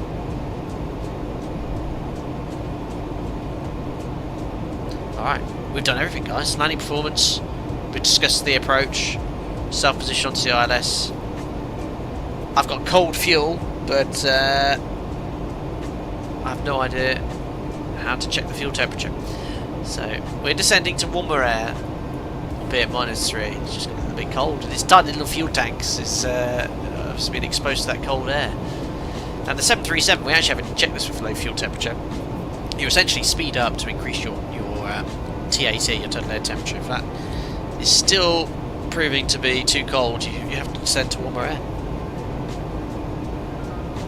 Thomas, there's no need for your incredible generosity. Have you got someone else that you can take your partner out for dinner or something? Honestly, that's very, very generous of you to offer me. You've already been incredibly generous as it is.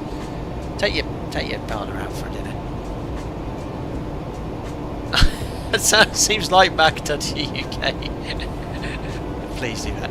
I don't know, get yourself a Lego NASA Apollo Sat V rocket, which I still need to build in the background or something.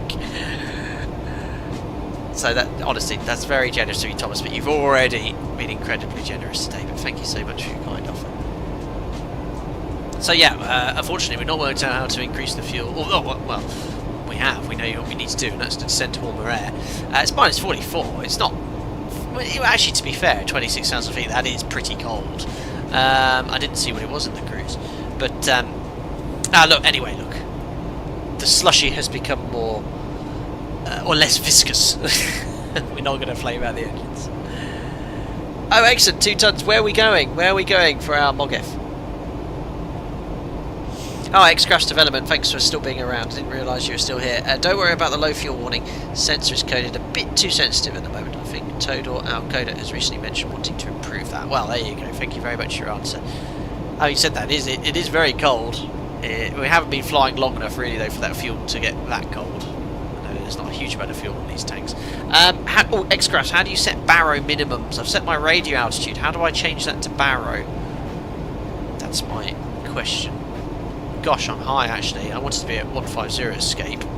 Well, it's okay. I think, to be fair, for the track miles we have. So we've got 50 track miles to Ha. So 15. Yeah, you know what? We're actually going to be around 10,000 feet. Is it Harrison? Be okay. Phoenix overload by a whopping 1 vote margin. Wow, it was close between Phoenix and Winnipeg, I think, wasn't it? Oh, I voted for Phoenix. You know, guys know, because I used to live there. So if I hadn't voted, it would have been a tie. Phoenix it is. Sky Active Media, hope you're doing well, buddy. How does this compare to flying the 737? Yeah, it's the pitch modes. So it's sort of the automation, which obviously we learn as commercial airline pilots. Becoming an airline pilot is a lot about managing systems, of which the autopilot is the primary system for managing the flight path, apart from takeoff and landing. And there are similarities in that. I see similarities to the Dash 8 with the autopilot and sort of the navigation systems and FMS. The speeds are a bit slower, but, you know, it's no doubt a very well modelled ERJ. But I always have fun flying these different aircraft.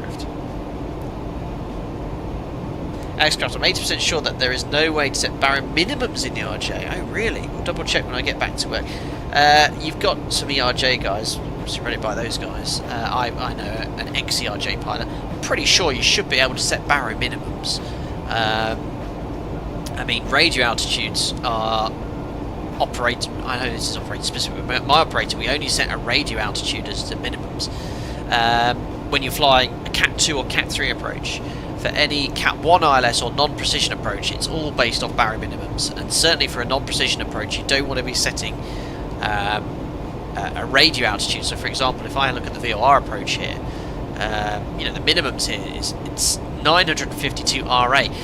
If there's any hill or obstacle or building, it's going to be it's not going to correspond with the correct baro altitude. So you want to be setting baro minimums. They reference the height above the ground on MDAs, but you shouldn't really be basing that minimum off a radio altimeter, because it's going to be too far away from the threshold.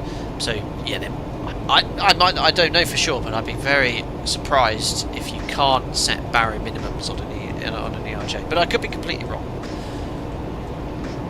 You're 80% sure. I'm 80% not sure. Regardless, it's Cat 1 minimum, so the rad out will be close enough to correspond to the minimums. So we'll set the altimeter now into Harrisburg. It is 3015.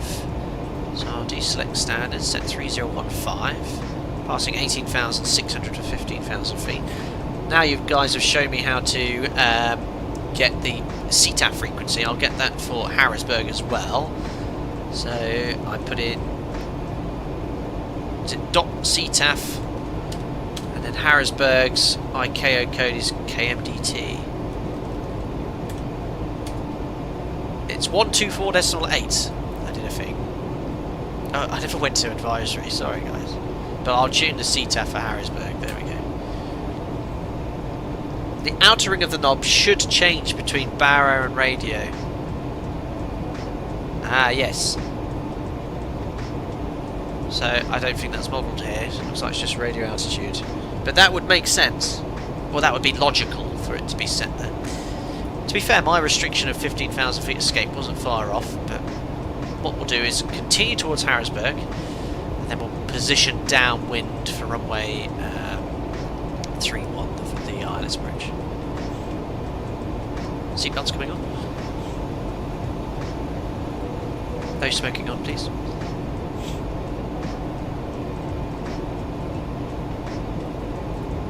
Beautiful flight so far. Turn up the sim sound slightly, 1 to go. MSA's 3,400, so we'll continue descending down to, let's get ourselves 5,000 feet above the MSA. I didn't change any altitudes in the FMC for cold temperature corrections because we're sort of simulating radar vectors onto the approach.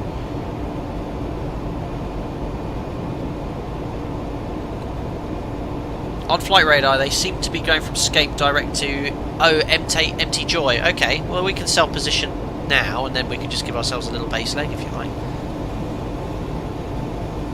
So feed the yellow. Oh yeah, there was a little message there. Right, nav's engaged. Perfect. So what we'll do then is continue routing. Obviously that's on the extended centre line, so we just need to make sure that we turn right to give ourselves a little bit of a downwind and base leg. That's now showing us low on profile. Okay, we'll keep descending at 240 knots. Going to be there in 8 minutes. 8 minutes we're descending at 2,000 feet. Yes, we need to shallow off this rate of descent then. So let's go. If I want to be at around 5,000 feet in 8 minutes, we need to lose 8,000 feet. So let's just do 1,000 feet per minute. So what I'm going to do is go VS, change the speed bug, which will adjust the vertical speed. You can see the target there. You can click all these out, I forgot to mention as well. Adjust the speed here. So we're doing 1,000 feet per minute. There we are, 1,000 feet. And then I'll add some thrust. No autothrottle, remember, just to maintain 240 knots.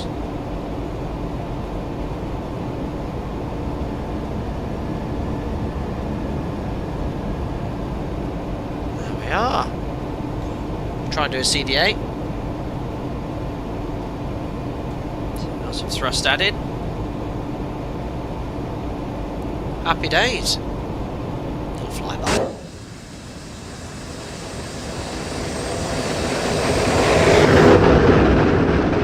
American Eagle.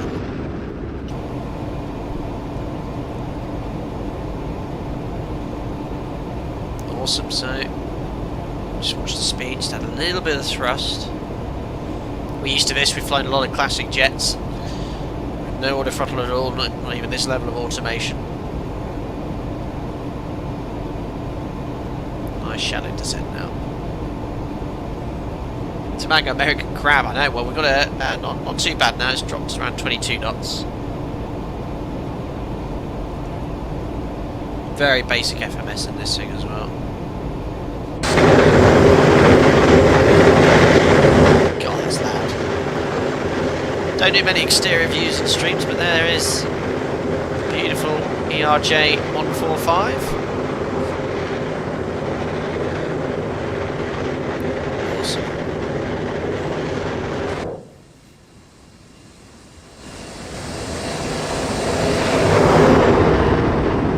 Cold Pennsylvania awaits us below. Hello Sky Intermedia, I get so many ads sent to me screaming out for airline pilots as they said there's a shortage, but I feel at 54 I'm a little long in the tooth. I mean, I'm not going to be ageist. Yeah, probably for a career change. Yeah, I don't want to be brutally honest, but it's late to have a career change. But the airline industry is very cyclic. You know, there will no doubt in the next 10 years be something where there won't be as much demand. I think it's quite steady now, certainly in Europe. I think it's higher than it was, but obviously COVID really put a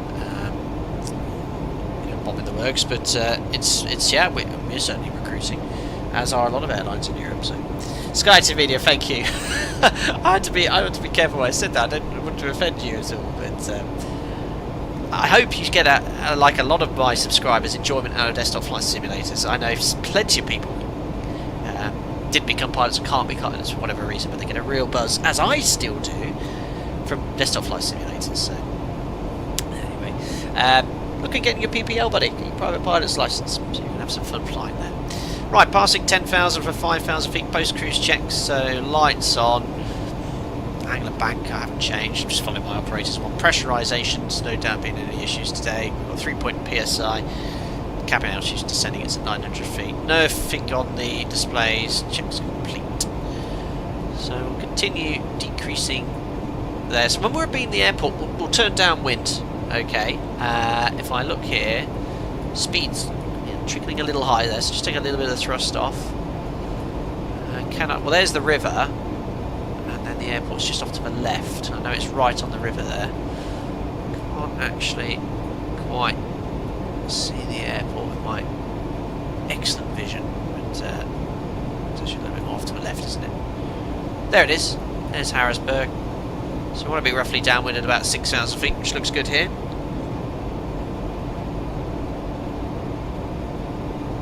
Thomas was lucky enough to pick up a corporate gig instead of regional, way more comfortable pay is similar. Oh, very good. So when we get downwind, I'll deselect FMS. We'll go to nav, so we can then position ourselves onto the ILS. Max Beckett, this is off topic, not at all, but how do you get packet models of active traffic in both X-Plane 12 and Microsoft Flight Sim? Is it still the CSL working, guys, or is that just to explain? Oh, let me try this. There you are, so that's the CSLs for VATSIM for, is that for X-Plane or Microsoft Flight Sim, guys? I think that's for X-Plane. For Microsoft Flight Sim, go to, I can't even run my own channel. Is that the command?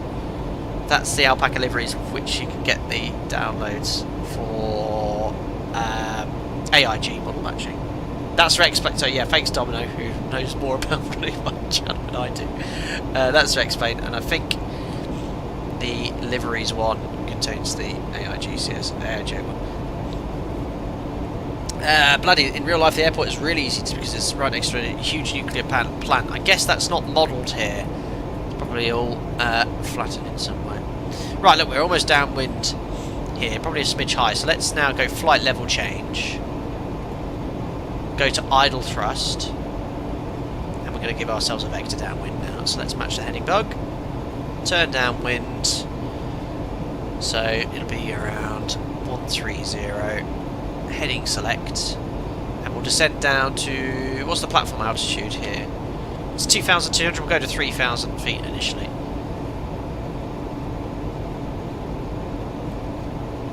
Perfect. Another thing I can't find is the flap placard speed, so what's the speed for each flap setting? I think the checklist just sort of, it says, you know, 20 miles, 210, 13 miles, 180, flap 9.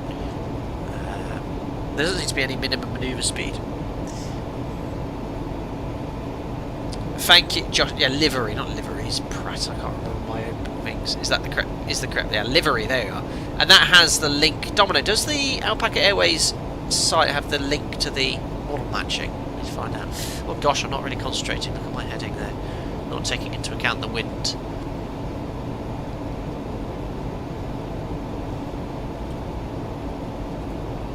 Nice to have some ATC, but hey ho. Sky to Media, this old boy is loving your streams nonetheless. Good. That's all I care about. No, I'm joking, but thank you very much for doing it. Ah, Domino, yeah, okay, we'll need to find out mods how to link the, or get the alpaca liveries for, I can't remember where the alpaca liveries are for Microsoft Flight Simulator. Cheers, Domino, thanks buddy. Alright, we're looking good for a CDA, so we're in level change, idle thrust. Our rate of descent is 1,000 feet per minute in level change.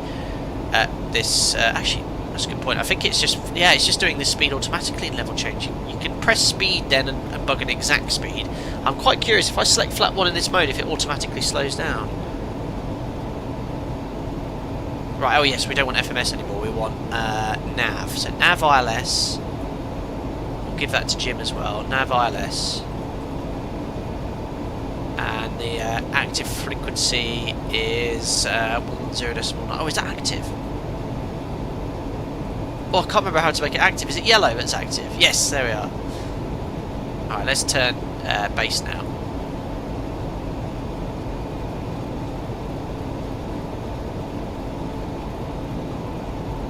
And we'll go vertical speed. Just shallow off to around 500 feet per minute. So 500 feet per minute, there's the reference there. Looks amazing with that sun. So let's give ourselves a proper base. And I think let's try select some flaps. So let's go flap 9. I'm going to go to How do I open the speed book then? Speed? Ah, you can open it, the speed book by doing that. Bug 180 and then add some thrust. So adding the thrust now. So I'm sort of, you know... Oh, I've lost the ident there. Oh, India Hotel Quebec Alpha. Where's my glide slope information gone? That didn't happen on my test sector, genuinely. Flap 9. So flap 9 selected. See a little extension on the trailing edge devices. No leading edge devices on this. Any mods used for graphics? No, it's all stock X-plane. Oh, I've lost. I've got the ident. India Hotel Quebec Alpha, look. India Hotel Quebec Alpha. So I have no idea where the glide slope information's gone. Right, let's match the heading. Hopefully I'll get a localizer. What have I done here, guys? Oh, there it is. Thanks, X-plane. Yeah, a little bit low. That's fine.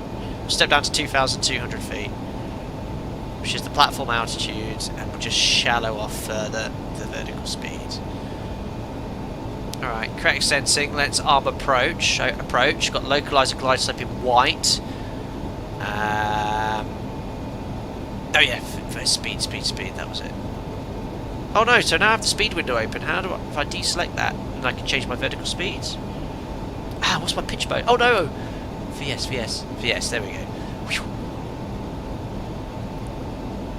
I've set it to 300 feet per minute. There we are.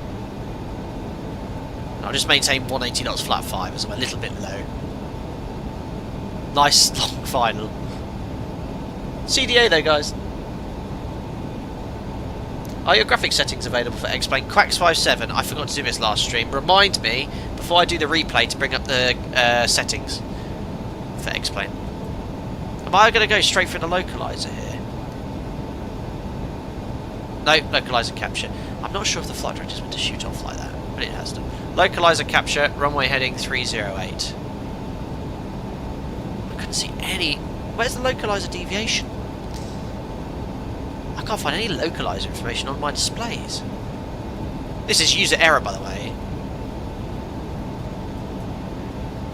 I'm still in VS, still doing 180 knots. Glide slope will be alive shortly. Very long final. There's the runway. Looks amazing, doesn't it? But yeah, question, devs. How do I get localizer on my CDI? I've captured it. Localizer's green. I've got no information here of my localizer. Madness series making you feel cold. It's not that cold here. Minus 3. It's certainly cold enough. It looks like glide slope alive anyway.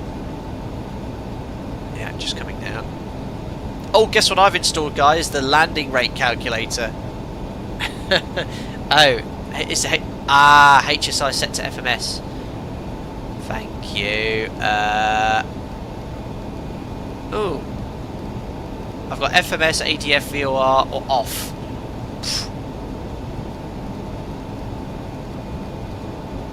Can't change it, don't I? Set the left off to nav 1. Yeah, there we go. Maybe it's here now. It's this blue arrow, but that's set to VOR. Right, coming up to glide slope capture anyway. Glide slope capture, down we go. It's opened up the speed window at 179 now. So reducing thrust. Missed approach altitude 3,000 feet. Is set. Is lock active? It's not in white. Yeah, it's green. It's green. It's definitely on the localizer. Ooh, an outer marker. Welcome 1960. Oh, I better start configuring actually. Gear down. Flaps to 22, which is my landing flap, and match the speed.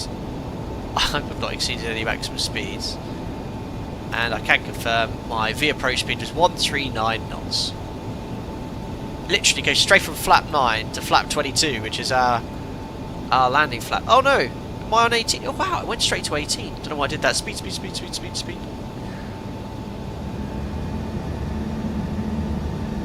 Alright. Please don't flip it upside. Oh yes. I forgot about that. Alright. So landing checklist. Landing gear, speed brake, closed. Yes, it's an automatic speed brake. It has reverse thrust and then we land. Alright. Let's have some fun. Autopilot. Autopilot. Autopilot. Perfect. It's disconnected. So flying 139 knots. So yeah, the flight controls move quite slowly in the cockpit, but it's very responsive. It flies nicely, but the flight director bar really it sort of swings off left and right. But you know, the flight director's cage to the ILS now, so it's just follow the flight director actually and take you all the way down. Harrisburg traffic. It's peak 5880. Final ILS 31's land. So crosswind. Oh yeah, look, 19 knot headwind. If you look on the ND in that little magenta area, you can see the wind direction there. Bit fast. Actually, to be fair, with that wind, we want to have a little bit of a wind additive, so I'll just add a couple of knots. Fly 142. Oh, I have no idea what the landing technique is to this. Not check close hold with those engines up there. 500. Check.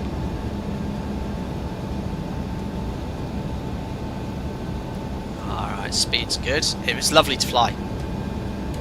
This is one of the reasons I love explaining the way aircraft handle. Alright, so there's a little bit of a crosswind from the right. There's a little bit of light turbulence with that wind. So a little bit left of centre line by the looks of it. Continue. Keep descending. 2 reds, 2 whites. We just about see the pappies with the snow. 3 reds. 100. Check. 50. 40. 30. 20. 10. Floaty, floaty, floaty. I haven't put any rudder in yet. There we are, a little bit left rudder. Oh, come on. Where are you? Come on! Oh, puts a speed brake up. Reverses. What a float. 14 seconds. Oh yeah, no brakes. Well, we'll go fly past the first exit. I've got idle reverse. 100 knots. 80 knots. I used up quite a lot of runway. In fact, 3,000 metres in an ERJ. A little bit of manual braking. 60 knots. Right, cancelling reverse. Ladies and gentlemen, welcome to Harrisburg in Pennsylvania. Oh, goodness. Lovely, lovely little add-on. Brake, brake, brake, brake, brake. Alrighty. Let's stow those little mini speed brakes. They're cute. Alrighty, so we vacated runway 31. That runway did not want to appear under my main gear. Right, we'll take a right here on Alpha, taxi on the parallel, and then, I don't know, one of these stands will do us. We'll go in via Golf. Alpha 1, A1, that'll do. Beautiful, very nice add-on. Very nice indeed. Nice little ERJ for you available in X-Plane. You can get their V1 update, obviously, oh well, the original one now, but the V2 update, from what I understand, will be available end of February.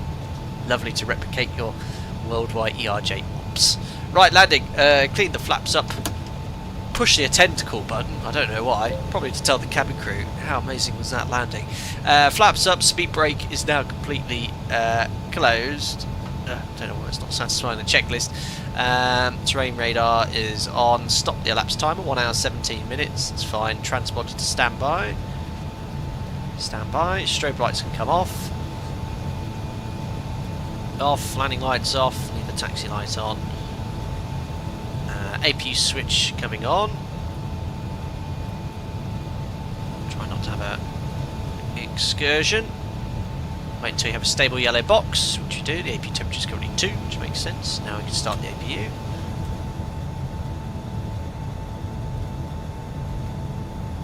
These aircraft probably do multiple sectors in one day. Try and stay on the taxi line. Okay, sorry, American Airlines park on the other side. Roger.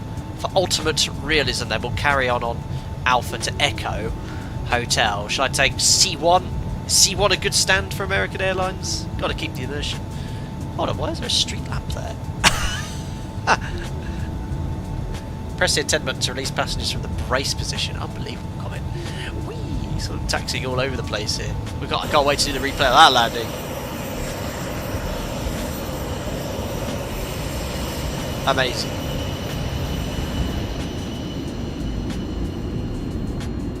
Zipping along nicely. Thomas Lurs, will you do another ERJ flight? I'd love to request a route. I will do. What route would you like, Thomas Lurs? I was planning on doing a busy VATSIM event, but if you have a specific route I could... you know, as a member, if you go to Discord, there's a destination suggestion channel. I used to have a forum post which I made where I was copying and pasting it across, but I got rid of it because I was unable to sort of keep up with requests. But pop it in there, and that'll be the best way for me to note your request. Velvet Fudder, got to love flight sims. They are amazing, amazing. Right, APU started. It says then APU bleed on. Okay, do that prior to getting on stand then.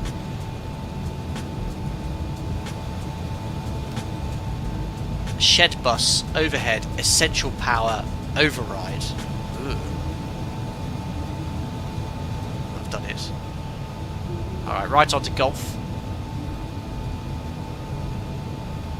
ERJ's flying to Cunvey all the time. It's only half an hour from Harrisburg, in fact. So that would be a super short sector. I wouldn't even know where it is. I'd never heard of Harrisburg before I planned this stream.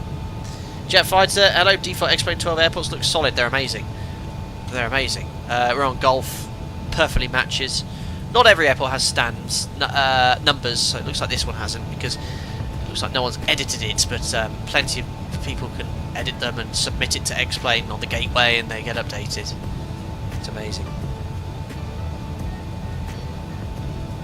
Oh, you got kicked for the Discord. Yeah, so if your membership expires, yes, 24 hours grace period on Discord. I can't wait to watch the replay of that landing. Alright, coming up to Charlie 1. This is apparently where American Airlines park in real life.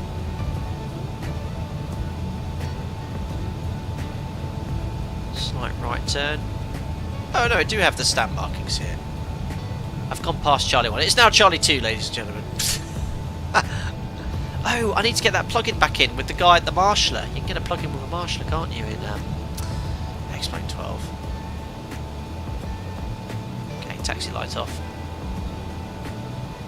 Fortunately, not here today. Westy, you're making a gateway scenery right now. Fantastic. What airport's that, sir?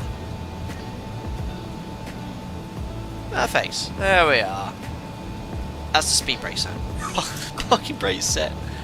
Oh dear. Oh gosh. No, it's not. Ah. Pull and rotate. No. How do I set the parking brake, guys? That's emergency / park brake. Alright. I didn't get this far by test sector. Parking brake, I'm not set. AP generator on. Power plant start, stop. Get some chocks on. Stop. There we are, ladies and gentlemen. Welcome to Harrisburg. Engine shut down. If I let go of the brakes now? Yeah, there we are. Perfect. We're not going anywhere. Beautiful. I had the pedals pushed in. Hold brakes while setting park brake. It was done, just like in the 7.3. I had my pedals pushed in before pulling the lever. But there we are. It looks like it's flat slope, so it's not rolling around anywhere. Beautiful. Welcome to Harrisburg. It's great with this snow. Right, let's carry on with this checklist then. So red beacon lights, we can turn off. Trims to neutral. Imagine that's done. Turn off the electric hydraulic pumps. I don't like this shed bus is an auto. I'm going to put it back over there. Electric hydraulic pumps are off. Turn off the windshield heat. We then connect the GP, but I'll leave it this configuration. Open the doors and go from there. Perfect. Shut up. Very nice add-on, guys. Let's have a little look outside again. Awesome. I need to get my blurb here. Remember what updates have gone on with this aeroplane.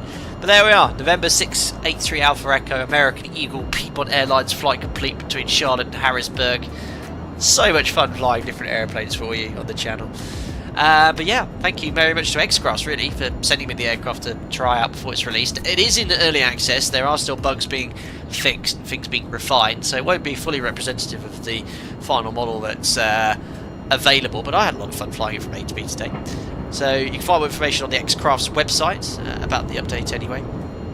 And like I said, we've only just scratched the surface, done an ILS approach. That's all I dare do with my lack of experience on this aeroplane. Domino Mosina, thank you very much. Yes, this was requested last stream, having a look at my X-Plane settings. So I've sort of finished tweaking everything with my specs. If you want to know my PC specs, use the command !PC. And here they are, graphics. So I've got texture set to maximum, rendering resolution to off, ambient occlusion quality to high, RCS to 0, which I was told to do, and anisotropic filtering to 16, anti-aliasing off, FXAA off, maximum for cloud shadows, world objects high, vegetation maximum, rendering high. That's pretty much it, guys. I just reminded you that he reminded you, thank you. So there you go. I hope you found that useful.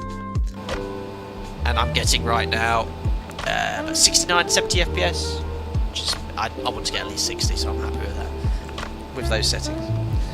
Perfect. Well, there we are. Well, thank you once again, as I said, to X-Cross. Lovely add-on. And I won't leave it too long to fly again before I forget everything. It was nice to just jump into the aircraft and go from there. Shadow quality was what stole most of the FPS off you. Okay, what was mine set to? I can't remember. Starcept, welcome to my home airport. I live in the area and I work at Capital City Airport across the river as an avionics technician. Amazing, thank you very much. Swimming Climb V1 is preparing for his check ride. Maybe you can give him some guidance if he needs it. I've heard he's quite the competent 7-3 pilot, but as long as you guys remember, this is where you go. The best 7-3 content. No, I'm joking, only banter. I wish him the best of luck on his check ride on the 7-3. Amazing. X-Cross, great stream, thank you. I was juggling watching this and watching my baby girl. Oh, twin. Oh, I think we discussed this before. Was it with you? We both have young daughters, so amazing. So I'm sure you know how challenging that is. Yeah, absolutely. Well, no, thank you, as I said again, for the opportunity to showcase it. What do you think, guys? It's a lovely little add-on, and I can't wait for you guys to get access to give it a fly virtually. Shouldn't be too long to go until you have it there, but lovely time had flying this. And as I mentioned, I think with Q8 Pilot you jumped in on the stream and spoke with him, so you know I'm looking at different opportunities to showcase aircraft, and if you ever want to jump into a stream and you'd go in a lot more detail than I ever possibly could on this aircraft, and I'm sure some of you would love to hear your feedback to me flying the airplane. I certainly would appreciate it. Tobago, how good are you at changing diapers? I'm a pro. Of course, I can't show you that on the stream. You just have to take my word for it. I know what I'm doing. I don't mind doing it either. But I'll wait until she's potty trained, that's for sure. Right then, we've logged off of VATSIM. Let's have a look at this, what I can only describe as a beautiful landing. Let's have a little look here. It was the butter. The butter. Replay tool. Amazing. Just works. Was such a float. Still FPS gets absolutely sucked out if you zoom in, look. 30 FPS. Oh, I better speed it up slightly, I'm not there yet. Here we come. Let me just turn the music down ever so slightly.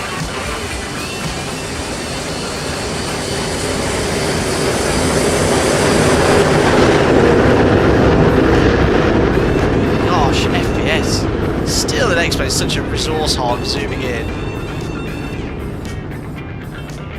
Float, float, float, float, float, float. Float. That was my little kick and rudder. Touchdown. Audio is nice, isn't it? Went idle reverse. Watch this float from here. It's going to be crazy.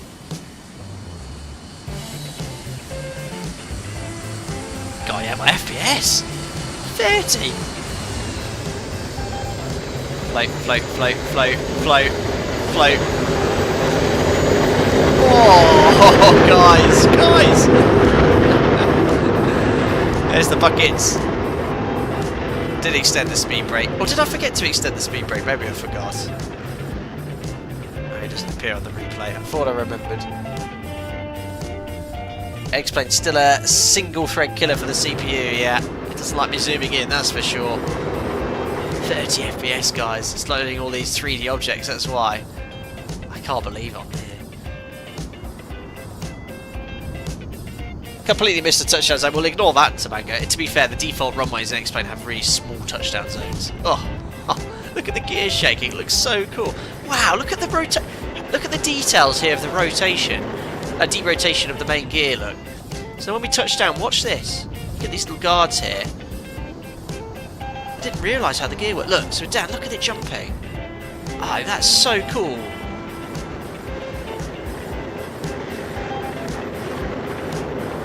That's awesome.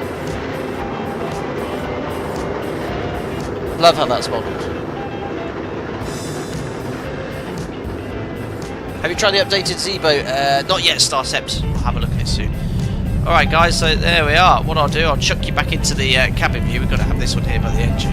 And we'll look at a little replay from this perspective from a passenger sat on the right hand side. Amazing. Well, there we are. Oh, this is the view. Look at the shadow of the aircraft as well. Oh, that's the best. I'm going to put you a little bit further back on the approach here so you can enjoy it. But yeah, amazing. Really fun flight in the X-Craft E145. Might look at another variant for the next X-Craft stream, but we'll look at it before it's released at the end of February. But yeah, thank you very much, X-Craft, for the opportunity to fly. Now, we had an incredibly generous gifted members of 50 here, so massive thank you to Thomas Lewis here, 50 gifted members at the start of the stream. I don't think I've had that amount ever gifted before. I have had a huge amount, but in that sort of quantity at once. It was very, very generous, so thank you very much for that. As ever, guys, just enjoy the show. I really enjoy doing what I'm doing. That's all I ever appreciate, is you coming in and interacting with such a laugh. So thank you very much, Thomas Lewis. But to all the regular viewers and subscribers, thank you very much. And to all the members, thank you so much for your continued support. Enjoy your week, and I'll see you all again live very, very soon. Cheerio!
I still can't believe it's not butter.